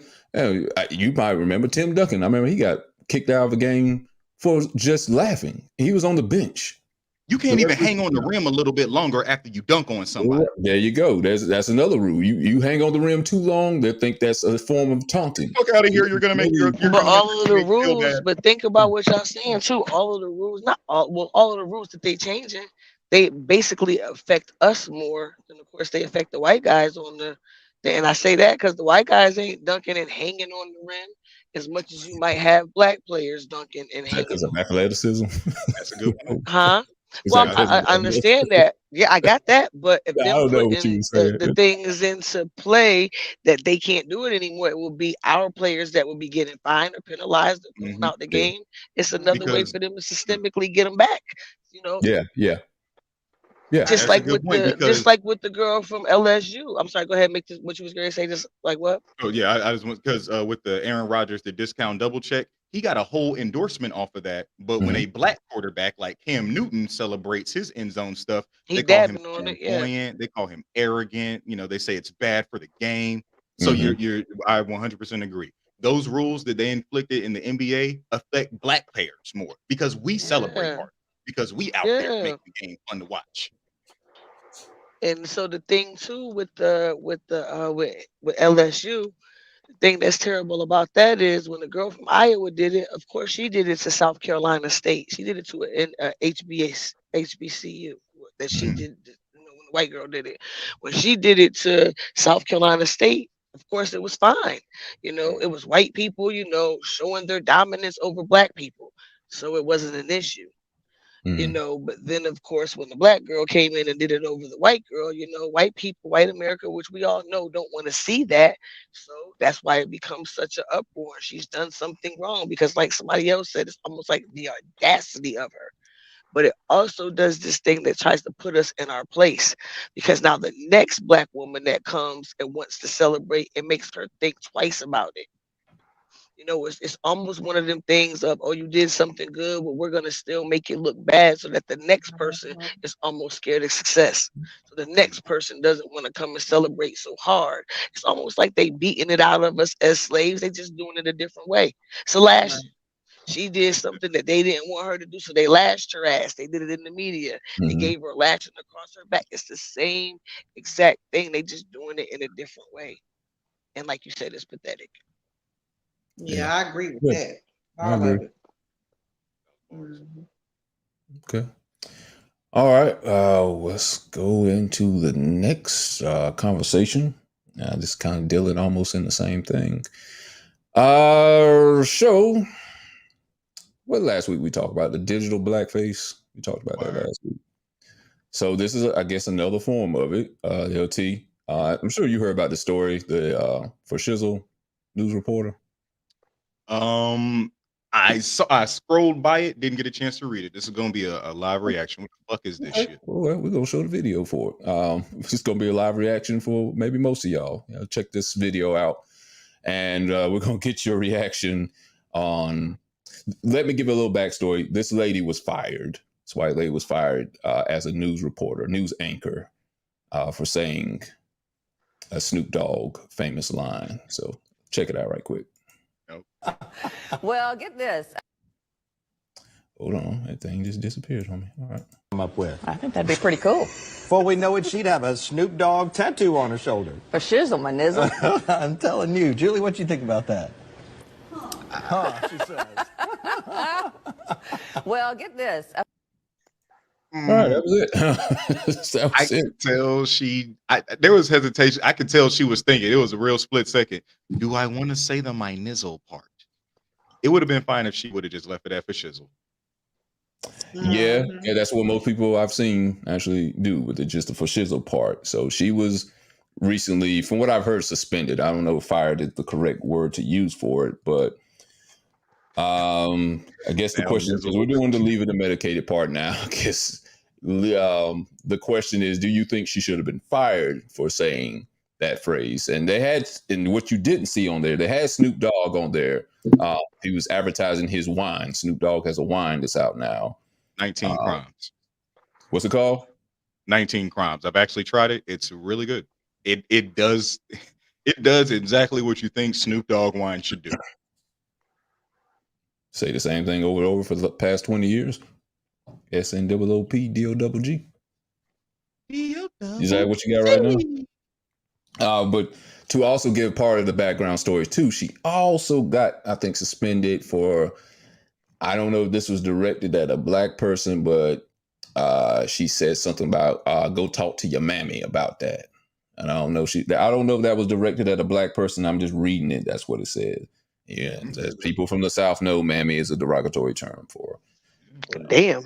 be a black relative, or it could be a maid that worked into a white person's house. It could have been a slave house. So Worked Yeah, at that could be a lot of things. Fox News? say that again. Did she work at Fox News? She worked at, let's see, WLBT. They wouldn't have fired her. It wasn't Fox News. Yeah, they wouldn't have even been talking on about the Snoop Dogg. network. It was like a local network, but it wasn't like Fox News, like, the Bobby. big network. Let's see, it says during a news segment, let's see, Bassett and her colleagues were discussing Snoop Dogg's 19 Crimes wine collection. One of her co-anchors suggested that Snoop get wine collaboration going with one of their co-workers. Let's see, Barbie Bassett, that's her name, enthusiastically agreed. And when the co-anchor went on to suggest that Julie would then go on to get a Snoop Dogg tattoo, Bassett replied, for shizzle, my nizzle live and on camera. See, Barbie Bassett is and was a news anchor in Jackson, Mississippi. Oh, Mississippi, the blackest state in the union, and Jackson is the blackest big city and the blackest state in the union. So it looks now like she might actually be fired. It still says she's suspended, so I guess she's still good for now. Maybe she's suspended indefinitely, but so we're gonna do the leave it or medicated part. I don't know how hard this one's gonna be. Leave it if you agree with her being fired for saying for shizzle. Medicate it if you think they were being too sensitive and they overreach in the way they handled this situation. And what would you have done instead of firing her? What would you have done instead? So leave it if you're okay with what they did. Suspended her. I don't say fired, but suspended her for her saying for shizzle my nizzle. Medicated if you are against her being suspended for that. We just shouldn't be so sensitive and just be okay with it. She says something in jest, trying to be funny, trying to keep up with the culture. So 2 minutes on this one. Let's see, LT, do you want to leave it or medicate it? I am going to medicate it. He's going to medicate it. Oh, okay. Are No, you no. ready? Go! I've never derogatorily been called a nizzle, so I don't I've never walked in somewhere and felt like they were looking at me like how you would look at a nizzle. You know what I'm saying? Like I never just felt like a nizzle out. So imagine getting fired from your job for saying, not only for not saying the N-word, saying something that is incredibly dated and outdated at that. Like getting fired for saying, yeah, that was slamming or some shit, or she's a bad mama jamma. And you know what I'm saying? The mama jamma section of Twitter just decides to cancel you or some shit. So I don't think this lady should have been fired. I think if it really meant that much to people, maybe this is one of those things. This is where social media can work. Just hop on social media and apologize real quick. Go live real quick. Hey, y'all, didn't mean to say nizzle. Wasn't like, because if that's the case, we have to get back into a much larger conversation of, well, she meant nigga when she says that, because for shizzle my nizzle means for sure my nigga. So are you offended at her saying my nigga? Because here we are again having the conversation about nigga. She's saying it in the friendly way that we all claim to be cool with. Oh, shizzle my nizzle. And she's saying it in the coolest of Snoop Dogg ways. Like, if you're going to say for sure my nigga, the best way you can say it is like Snoop Dogg, right? In the mind of a white person. Like, so does she need to be fired? No. This is one of those times where the black community, the NAACP, can reach out and say, hey, allow us to educate you on where that word nizzle comes from and why calling us nizzles is not as friendly as you think. So this is a situation where we could really, instead of obliterate, we could educate. All right. Let's see. Preezy, would you want to leave it or medicate? Leave it. You don't have a problem with how they disciplined her. Medicate it. We're a little too sensitive about it. They should just let her be. She was just trying to be cool. And tell us what you would have done instead if you wouldn't have fired her. I'm gonna leave it. No, wait. I'm sorry. Leave it if you don't. She got fired, suspended. If you don't have a problem, leave it alone as is. But if you want to medicate it, you want to change it, meaning you want to reverse the decision. She shouldn't have been fired or suspended. What would you have done instead? Oh, medicate. Medicate. Okay. Are you ready? Go! All right, perfect example. Kanye West, when he made that comment about the Jews, look what happened to him, right? So the question is, did she know what nizzle meant? That's the thing. Maybe she thought it was just Snoop Dogg rhyming, trying to rhyme. I don't know. But if she knew what it was, she was in the wrong. It's bad enough that we say it, and then they're gonna say it and make jokes with it, and they probably figure, well, we say it, so I didn't actually say the word. I said what Snoop Dogg said. But sometimes we make jokes about things and we don't realize how it can affect other people. And personally, I'm tired of people making jokes on us and then try to say, oh, I'm sorry, I didn't mean that. She knew what she was saying. I mean, I don't know. Nizzle, she had been fired. And you got to fire a whole lot of people for what they said. And look at that podcaster. He said things that black people were gorillas and Joe Rogan. Yeah. He wasn't fired. Spotify gave him more money. So my thing is maybe reprimanded, but I don't know. Sometimes they say you have to watch when people joke. Sometimes it tells the truth about what they really mean. So the hell with it. She should be fired. That's all I gotta say. She should know better. You won't be coming up there playing around. You're supposed to be giving the news and giving us facts, not just nizzle. You leave that for the rappers. All right. She came up there horse playing. If we let one get away with it, then they all gonna be doing that. So no, she should know better. All right. You're coming to work, trying to show out, trying to be cool in front of your friends. So what if a black person would have said, hey, flacker, my cracker, I mean, anything. I would worry about white people trying to take that from us, honestly. They should be fired if they say flacker my cracker. I would vote for them to get fired for that, just because that's horrible. Yeah, just because. It rhymes. Ooh, tomato, tomato, tomato. Well, if they gotta get fired for saying flacker my cracker, then she need to be fired for saying shizzle my nigga. Right. No, I'm not saying because it's derogatory. I'm saying because it's a horrible rhyme. Yeah, like because get this man off my stage. I don't think it's derogatory. I just thought it was I horrible. got you. I got you. You just took him to the Apollo. You booing him off the stage.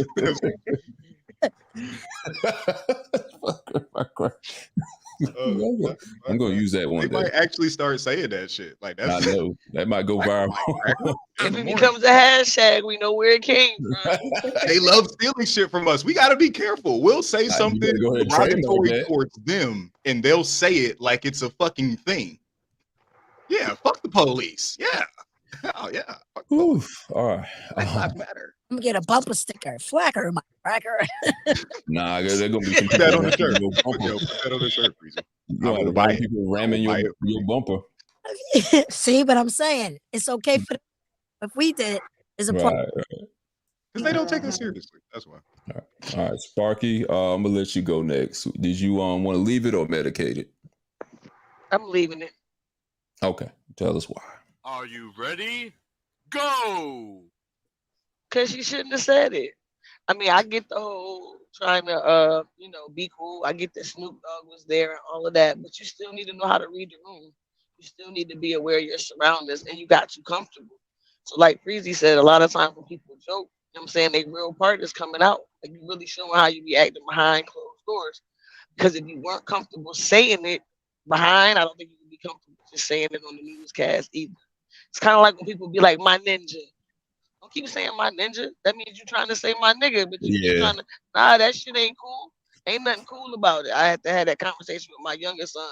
He 18. Don't be giving them no pass. I don't give a damn. No, they ain't got the right to say that shit. No. You know what I'm saying? So, she was wrong. She shouldn't have hit the, because I feel like people know what shizzle my nizzle means. And so you know what it means. You said it, you put it out there anyway. You was just trying to be slick with it and slide. It's like she tried to say nigga and act like she didn't. She tried to get it. She's like, I can say this one. They know what it means. Nah, that's not cool. So I feel like they should have suspended her. I kind of hope she don't get all the way fired, but they stated that they suspended her. So, and I do agree with Trent too. They could have used it as an opportunity to educate. Mm-hmm. She might swear that she didn't know that that's what it meant. So if not, let me educate you. Let me educate you and tell you why you're being suspended. Let me tell you why I'm taking some of your money. Because what you said meant that much. So, a lot of times when you attach monetary to it, you get somebody's attention. Sometimes you just sit them down and talk to them. They like, yeah. You start messing with somebody's bread, you suspend them, you take their money. Now they a little more apt to pay attention to what the hell you talking about. Because I didn't way, so I think that was appropriate.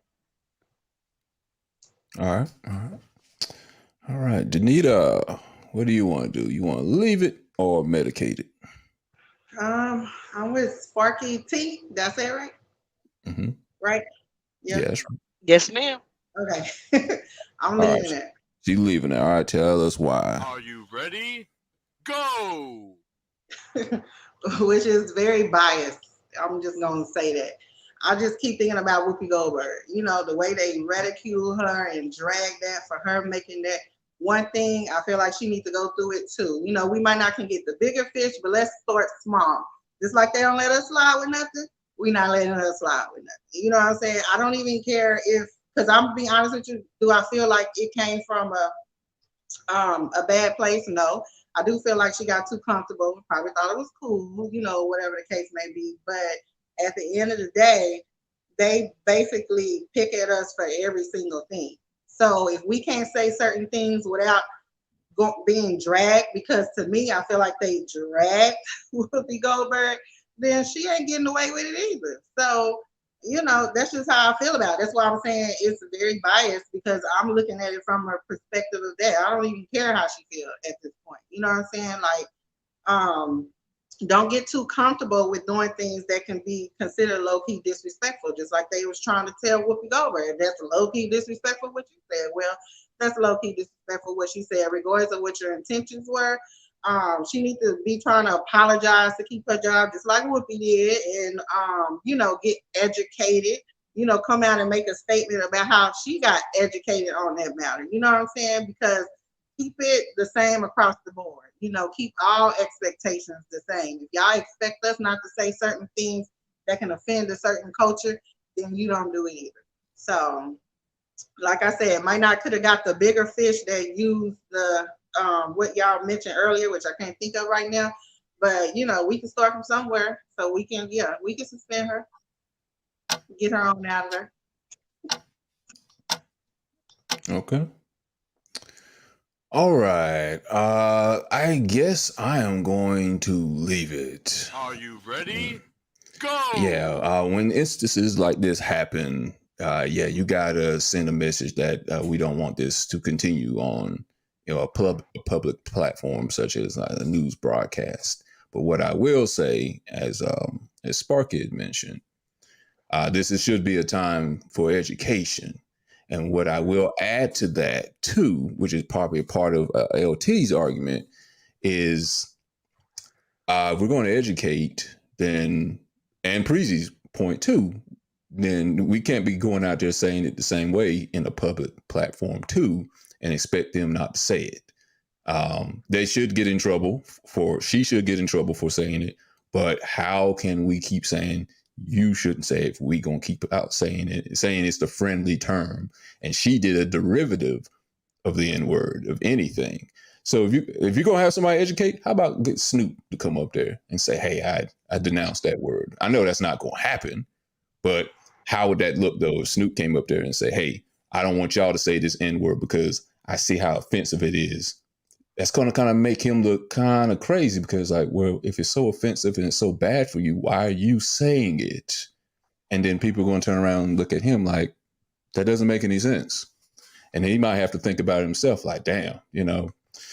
And other entertainers that say it as well, or say it so free-flowingly that it's like just a natural part of African-American lexicon. I think, if anything, yeah, she should be suspended, but there should be some education that's added to it of why the word is offensive. But also, we got to look at ourselves and, like, if we're going to use it, don't get mad if they use it too. If they're going to steal our culture, which they do, if we just talked about the can't see me culture part, they're going to steal everything. They're not going to stop at just Tony Yayo hand gesture. They're going to use words too. And they've been doing that for how long entertainment has been around for Black people in Hollywood or whatever. So it's not going to stop there.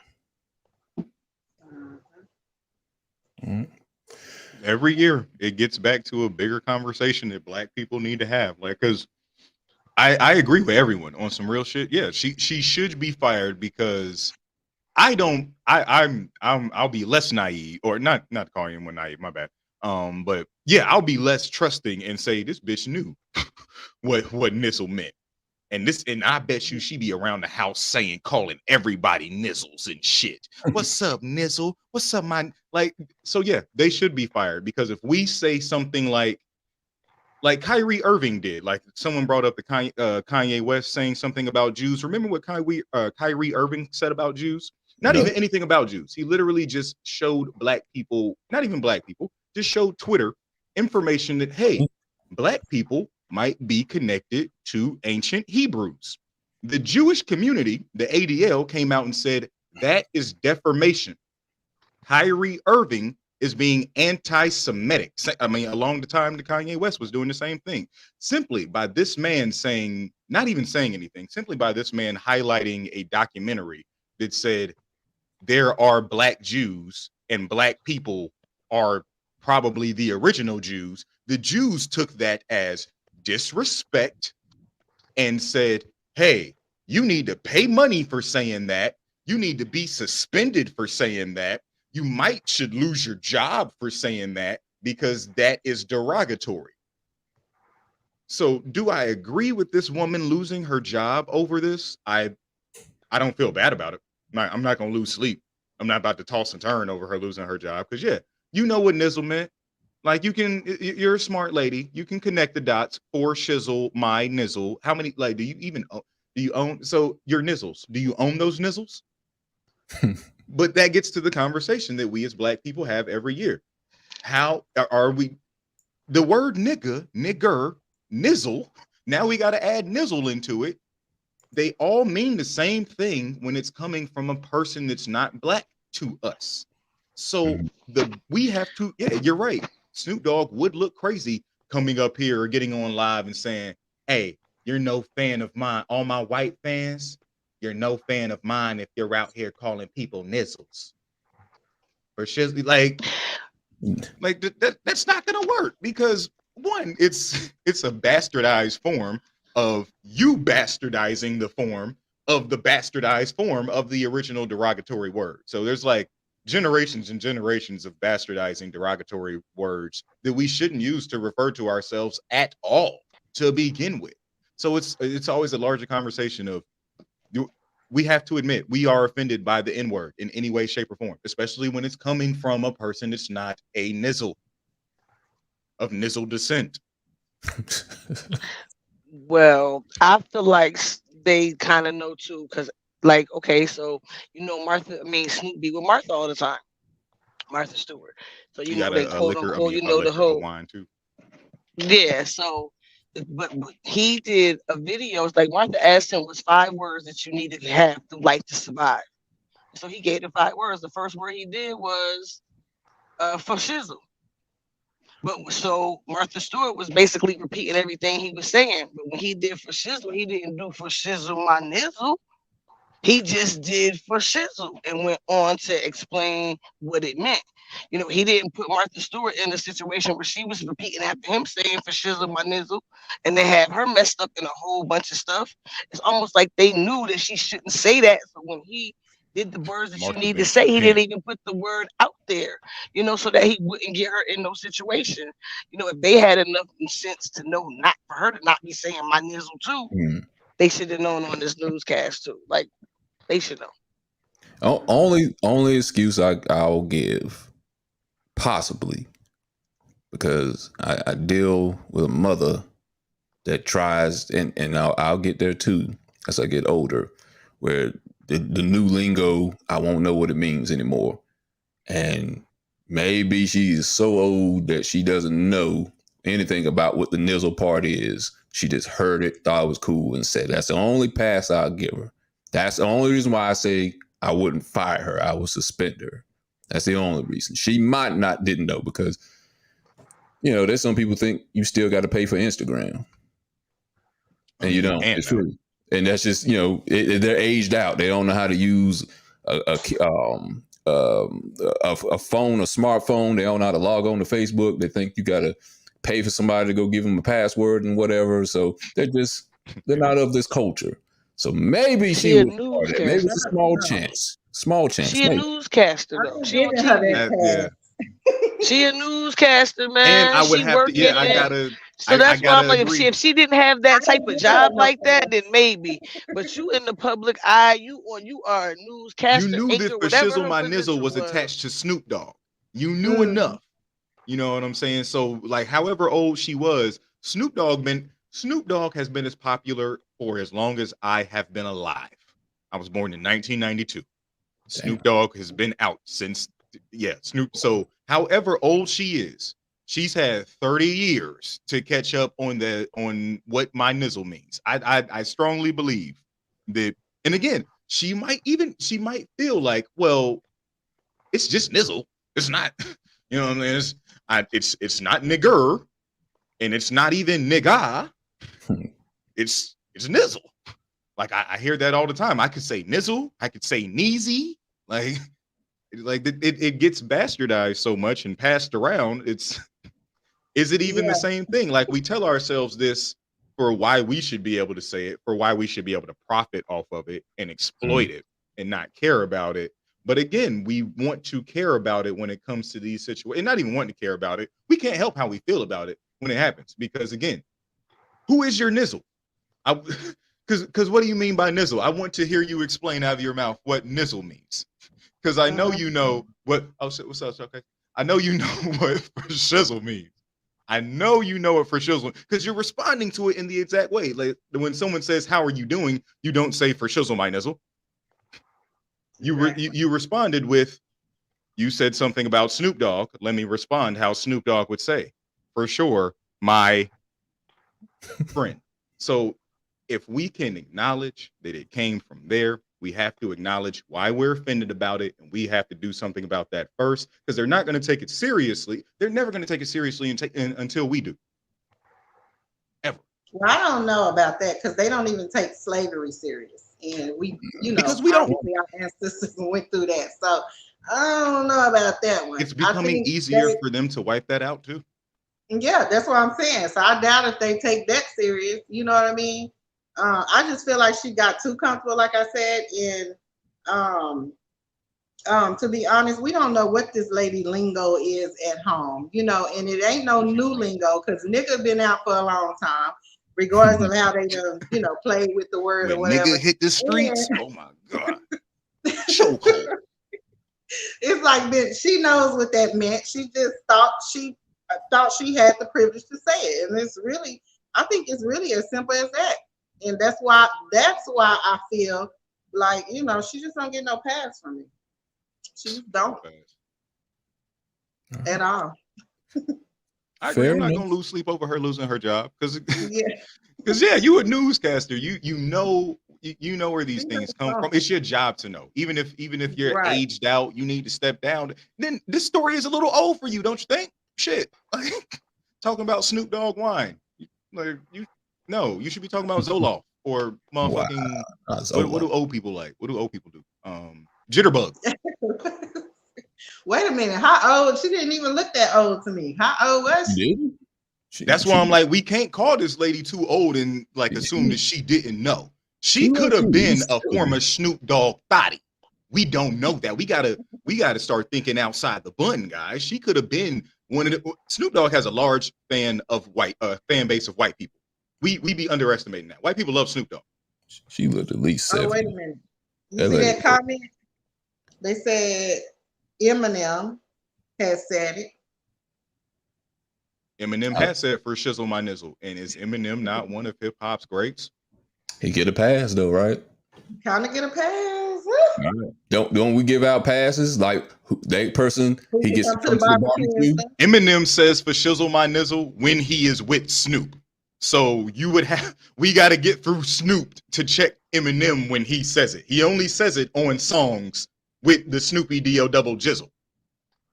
Bitch Please Part 2 is one of my favorites. Oh, no. Big slim dog, 80-pound balls, big inch down, back up in the easy baby. He shaded. He's so RP Nate Dogg. Damn. Sure. All right, let's go to the last subject for today. And this is dealing with having a conversation with your loved one and how it can be made difficult and how we can make it more simpler for the guy in this situation. Play a video dealing with that. And let's see, here we go. He's not talking to you because he doesn't want to communicate. That's not it. The problem is when he starts talking to you about the issues that he's having in the relationship, he's watching your body language, your facial expressions, and he can almost tell when you're going to explode. You see, he wants you to know that he's coming from a place of love when he wants to communicate his issues with you. But if you see it as a form of attack, instead of a man trying to get to the root of the issue and to be a part of the solution, you're going to continue to react in a negative way, which is going to make him shut down even more. And then sometimes you want him to hear your issues with him, but you don't want him to take it personal, do you? Listen, he craves to be able to talk to you and not have it explode into this big thing, right? Because just like you, he wants to get to the root of the problem and solve it. But he needs to know he can talk to you without you going off or feel like he's attacking you, because that's not what he wants to do. Just think about it. Be well.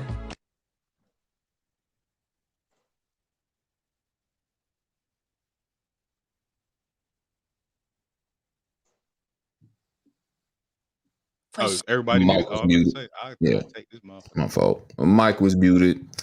So basically, she kind of talking about how a guy may come to try to talk to a woman. Not saying all women, but maybe a contentious woman that feels like the way his tone is to her, she may feel like she's attacked. He watches her body language to see if she's open to have a conversation, and based off that body language or verbal language, he backs off. He doesn't want to express himself based off how she reacts to him. Now I can speak about that personally, but I guess to leave it medicated is: do you agree with what she is saying? How you approach or how you come at him in this situation? Is this a reason that he should back away and not talk? Or do you agree that this, well, let me rephrase that. Do you think this is a common reason why some guys don't engage in a conversation? Because it's the way the woman may react, how she may talk to him, body language, all the things she mentioned. And do you agree with what she said on this video? If you agree with what she has to say, leave it. If you disagree with it, medicate it. And I'll start with LT on this one. If you leave it, if you agree with everything she said about this, about the art of conversation, in this case, from a man approaching a woman to have a conversation, medicate it if you do not agree with what she had to say. I am going to leave it. I motherfucking agree. Goddamn. Okay. Tell us. Are you ready? Go! I think when men get to a point where we can all be openly honest and say, yes, we do want to talk about what the fuck we have going on, because if you're going to be in a relationship with someone, guess what? You gotta talk to that motherfucker. You gotta be able to talk to that motherfucker. And some men, we have to know how to deal with ourselves emotionally without making that 100% of our woman's job to do, without that being 100% of our woman's responsibility. For just on me as a personal end, I started going to therapy. Now I pay a person to listen to me talk about things, because I need to be able to express my emotions in a safe place so that I can express my emotions to the person that I want to make feel as though they're in a safe place with me, so that our place together can become safer. I think, yeah, every man, and I don't think men want this enough out of women. I don't think when we're talking about, well, what are you bringing to the table? This is something we mention enough, that we want a woman that we can talk to, because it just, a lot of us aren't trained or conditioned to talk. We're taught to bottle things up, man up, boys don't cry, stop being all sensitive and shit. I'm a Cancer. I'm a fucking water sign. I cry about shit. You know what I'm saying? I got feelings about shit. And I got a big fucking mouth, so I talk about shit. And one, I had to learn for myself how to manage my emotions and how to effectively, in a healthy way, express my emotions. So of course, in a partner, in a relationship, and someone that I'm going to pair with for the rest of my life and create a life with in multiple ways, like a life for us together and a life in terms of a child. Yeah, I need to be able to speak to you, because that's going to translate to us being able to speak to our children and talk to them about things that are difficult. Bars. All right. First time I ever, let the clock run out. Sometimes I take it down to the night quiet. All right. Danita, would you like to leave it? You agree with what the lady had to say, or medicated, you would disagree? Tell us why. Probably medicated, probably, I guess, yeah. Okay, tell us why. Are you ready? Because I think it depends on the person, honestly. And really, my answer is going to be from experience. And I'm a big communicator, and what I've learned in some of the my relationships, the guys wasn't big communicators. So first of all, I can't even speak from that perspective, because I've never necessarily had a guy want to come to me and have a conversation about how things are going when we're in a relationship. It's always me trying to approach the situation or the conversation, and he just kind of shuts down. And I honestly think it's just because communication is not a part of him, or maybe he doesn't know how to effectively communicate. Or maybe, when I try to self-reflect on myself, maybe my approach to the situation makes him feel more so like he's the victim, or I mean not the victim, but like I'm attacking him or something to that nature. I don't really know, but from my experience, I haven't had guys that were big communicators to begin with.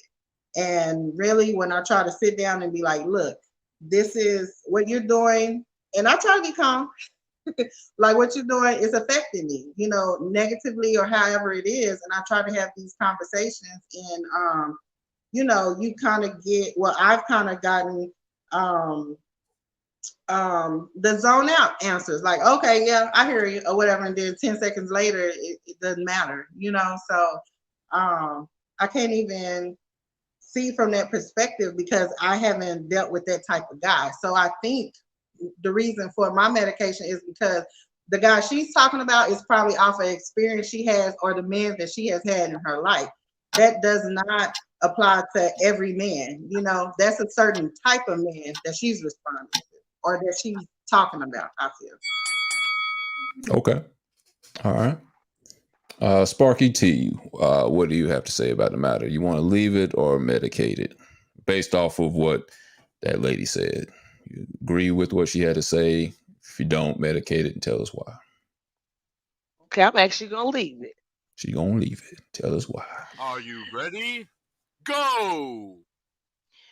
I say I'm going to leave it because from my experience, I've had a communicator. And I know my facial expressions, my body language, my nonverbal would shut it down. Even when sometimes that wasn't my intent. You know, just my face be all tore up while he talking or whatever. And before you know it, he looking at me like, you don't care nothing about what I'm talking about. And then he don't talk no more. You know, or because he sees that, you know, then it kind of turns into a combative situation because I'm over here making my faces and whatever I'm feeling when he's talking and I'm laughing, not because it's right, but because it kind of hit home a little bit. And that's why I say, if you know, believe it or not, I'm actually gonna leave it because usually I'm like, that. But what she said, I was actually like, yo, that makes sense, and I could see that happening in my own situation or past situations or whatever. So I agree with that, what she said, actually. You know, we can make them not want to talk to us or feel like they can't express themselves. But sometimes I think it's just a miscommunication too, because just because I'm making a face doesn't necessarily mean that I feel, you know, negatively about what you're saying. I could just be making my faces, you know.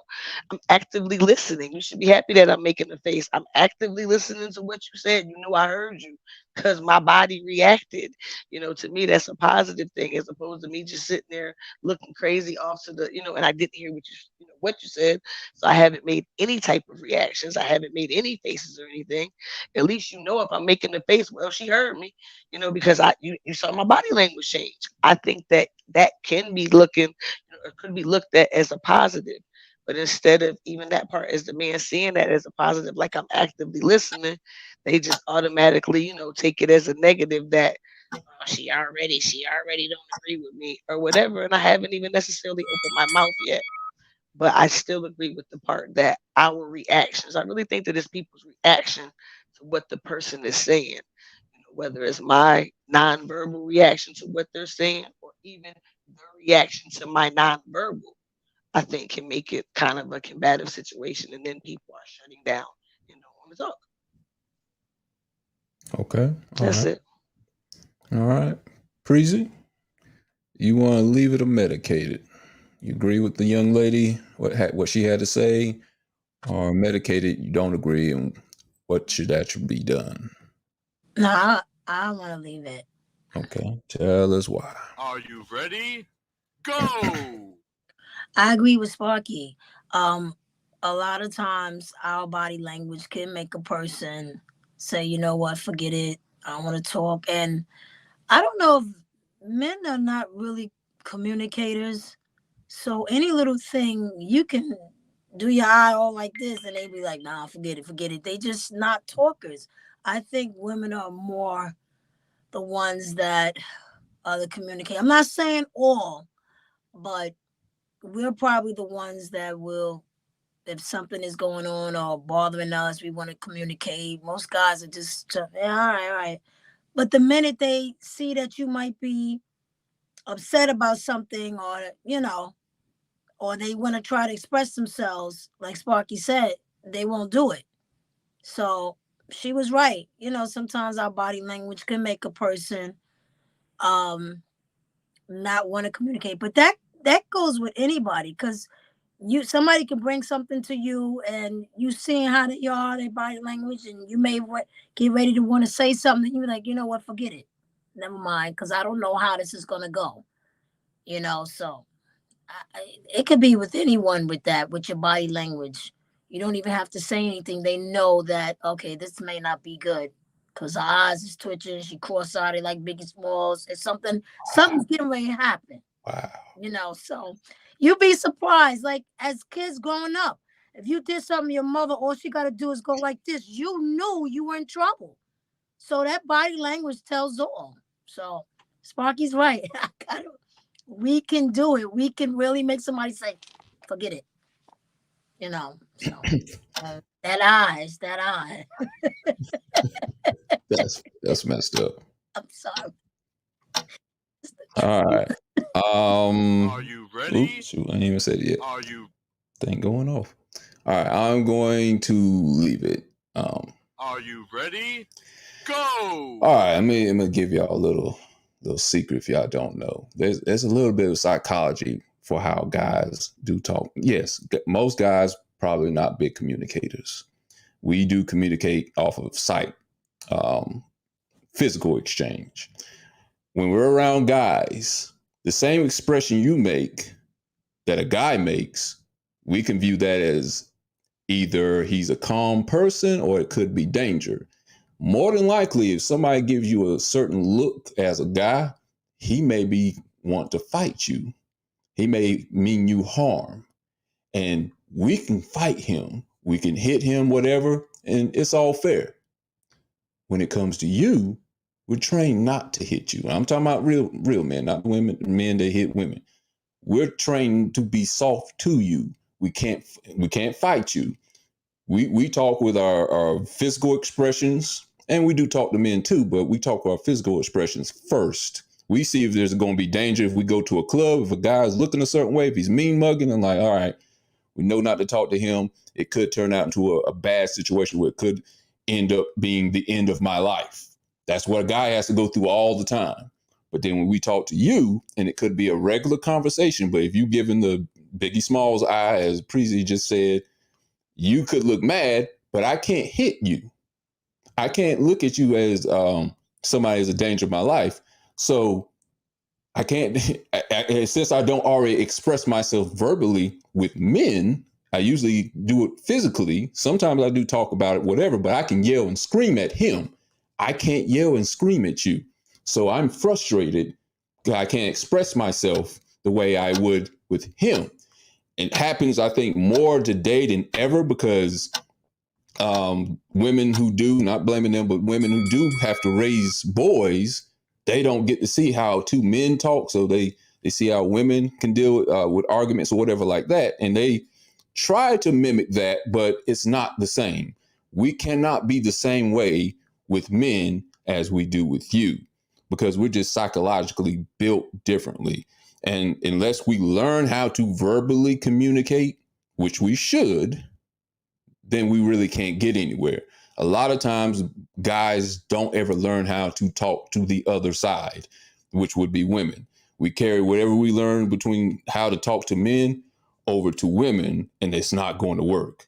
We have to be soft with you. You don't like to be yelled at, but that may be all we know. And a lot of times too, to Danita's point, probably what happened is he might have been a communicator at one point before he got to you, and he was turned away. He was yelled at for stating his opinion, and he held on to that grudge forever. Because men will, there's another secret there. I always joke about it. Men hold on to one grudge. Women hold on to many grudges, little grudges, and they'll hold on to it for years. Men will hold on to one grudge and will hold on to it for the rest of their life. And that's probably what ended up happening. He got in an argument with a girl he tried to communicate with.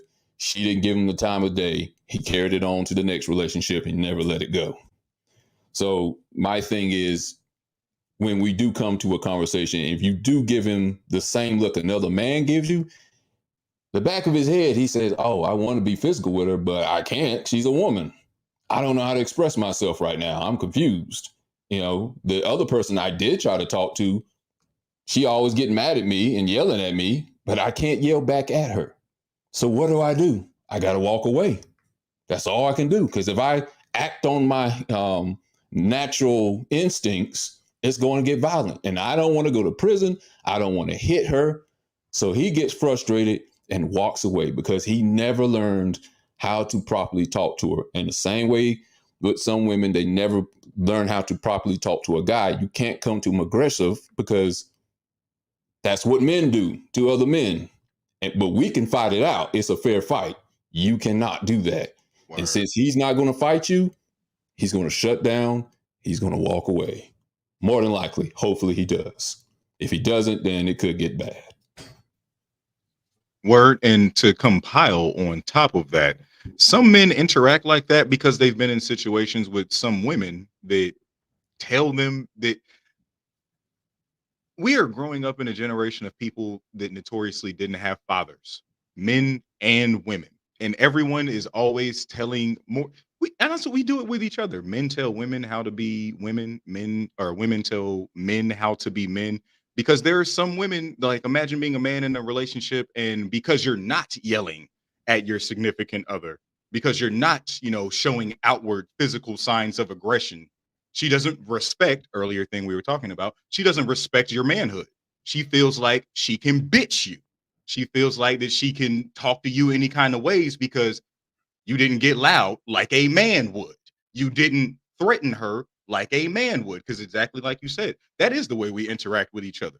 I don't fear another man because I know if it comes down to it, these hands are, in full motion.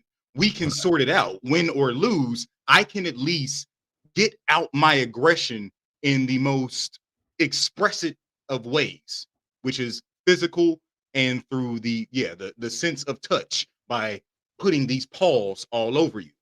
With men and women interactions, it can't be like that. Obviously, like we don't let Chris Brown live that shit the fuck down. Oh, So and it's also a form of respect for us. How another man interacts with us. If he interacts a certain way, we know he has respect. If he doesn't, if he gives us a certain look or talks a certain way, we know he doesn't have respect. And we see that the same way if we come into a conversation with another woman. If she interacts with us a certain way, oh, you don't respect me. You say you love me, but you don't respect me. And how do you react to that? Like, how do you? We got to walk away because we're going to get the brunt of the punishment, even if she started it. We should. Because that's when like we said, that's when it gets down to that's when the respect would have to turn into fear. Like, because how else am I going to get you to respect me other than to make you fear me? Now, in Danita's case, you did what you could do. I mean, you can't make somebody talk. I get that. Right. In this case, I mean, she was talking about a guy coming to her and the woman not exactly welcoming him with open arms to have a conversation, or yelling at him and screaming at, or having a certain body posture. We look at that type of stuff. It's been ingrained in us since the beginning of time. We expect to come to you and you be soft because we kind of expect you to be like, not in a sick way, like our mothers. We love our mothers. They were soft with us. They took care of it. They nurtured us. You're just going to be their other form. We leave the mother and father and we cleave to the wife. We leave the mother, we cleave to the wife because she's going to have certain aspects that remind us of our mothers. Same. But what about the girls that, like, what about if they weren't raised by a soft mom? Like, not every girl is a soft girl. Like, what about the girls with attitude? What about the round the way girls? The girls with the bamboo hair. And, what I'm saying? Or excuse me, the extensions in her hair and the bamboo earrings. At least 2 pair. 2 pair. LL. I like the bamboo earrings. But there are certain women like those women, and there are women that only want a man that can make them quote unquote submit. They only want a man that, I'm going to there because, and it could be because of how they're raised, either by their mothers or by their fathers. You want a man that's going to be able to protect you, that's going to be able to do this for you and do that for you, or take care of things, like lift some heavy shit. I don't like whatever the most like savage stereotypical shit a man could do to show that he is a man. Like go out and kill a fucking water buffalo. You want a man that's going to go out and kill a water buffalo, and you can't do that by, hey, excuse me, water buffalo. I know you're upset right now, but I would just like to talk. And I don't think you're hearing me when I say that I don't like that. You know, there's there are situations where there are situations in relationships where it really depends upon the person. It depends upon what you describe to. Some men don't like soft women. Some men, because they're naturally harder and rougher around the edges, probably because they had a hard ass father or a hard ass mother, they want those things in a partner. Because they love their mother and father that much. I love my mom and she was hard on me. I love my dad and he was hard on me. So I want a significant other that is hard a little bit. Like, because what is a ride or die chick, or because wasn't Eve is a rough rider? Like what? Like there's an avenue for hard ass chick. Like MC, I used to have a crush on MC Light. I'm not even gonna lie to y'all. And she wanted a roughneck, which made me feel like I need to be a roughneck. Gotta have a roughneck. Well, the insight, I definitely appreciated what y'all said. And like you said, maybe he had a experience prior to me, but definitely just listening to y'all and just hearing, how y'all communicate and stuff, very insightful, I would say that. So definitely appreciate that. Oh, no problem. Anytime. Mm-hmm. All right, we good, y'all? Y'all good? The blunt is lit. All right, we're going to go to the final part. Oh, you good? Okay.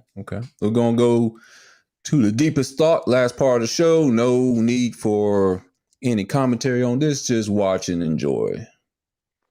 All right.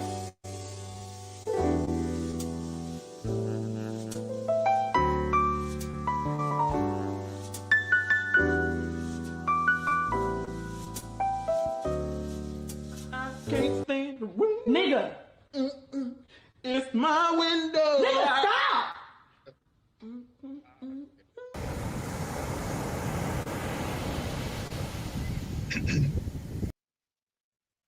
See, that right there, that's how arguments start right there. It skipped on my end. Damn.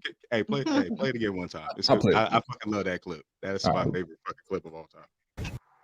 Hold up, we'll play it one more time. Here we go.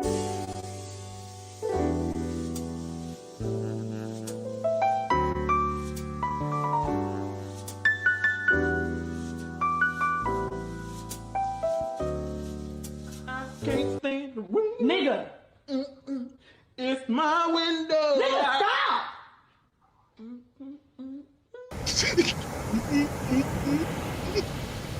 Crazy. All right. You all right, man? It's really good. Once you start singing the song, you can't just like, I don't care how mad you were, I don't care how mad I was. If I started doing it's my window, shut up. That's funny. All right, guys, that's the end of our show tonight. Hostile Therapy. Like to thank LT for joining us for another show. Preezy, join us for another show. Appreciate for coming on again, as always, giving us your insight. Sparky T, appreciate for coming on the show, give us your insight. She getting ready to go to work. All right, Danita Baby, one more time. You know I am. Oh yeah, I know you are. Danita Baby, give us your info one more time before we wrap it up and get out of here. Oh, okay, my page on YouTube. Yeah. Mm-hmm. Oh yeah, so it's under Danita Silman, and that's SILMON. Okay. My poetry is called Wave of Love, and it is on, like I said, all the major streaming platforms: iTunes, iHeart, Apple, Spotify. Definitely appreciate the support in advance. And actually, I was on your show not on your show, but I was commenting on the last show you had. And so that's actually my page. I don't know if you've seen it. Yeah, I'm sure I put the comment up there somewhere. Yeah. Yeah. Okay. So, yeah, I think that's it. All right. Appreciate everybody for coming on Hostile Therapy with Big Red. Getting some hostile therapy, not because you want it, but because you need it. We'll be back next Thursday. Y'all have a good night. Stay safe. Peace. Good night, y'all. Bye. Good night.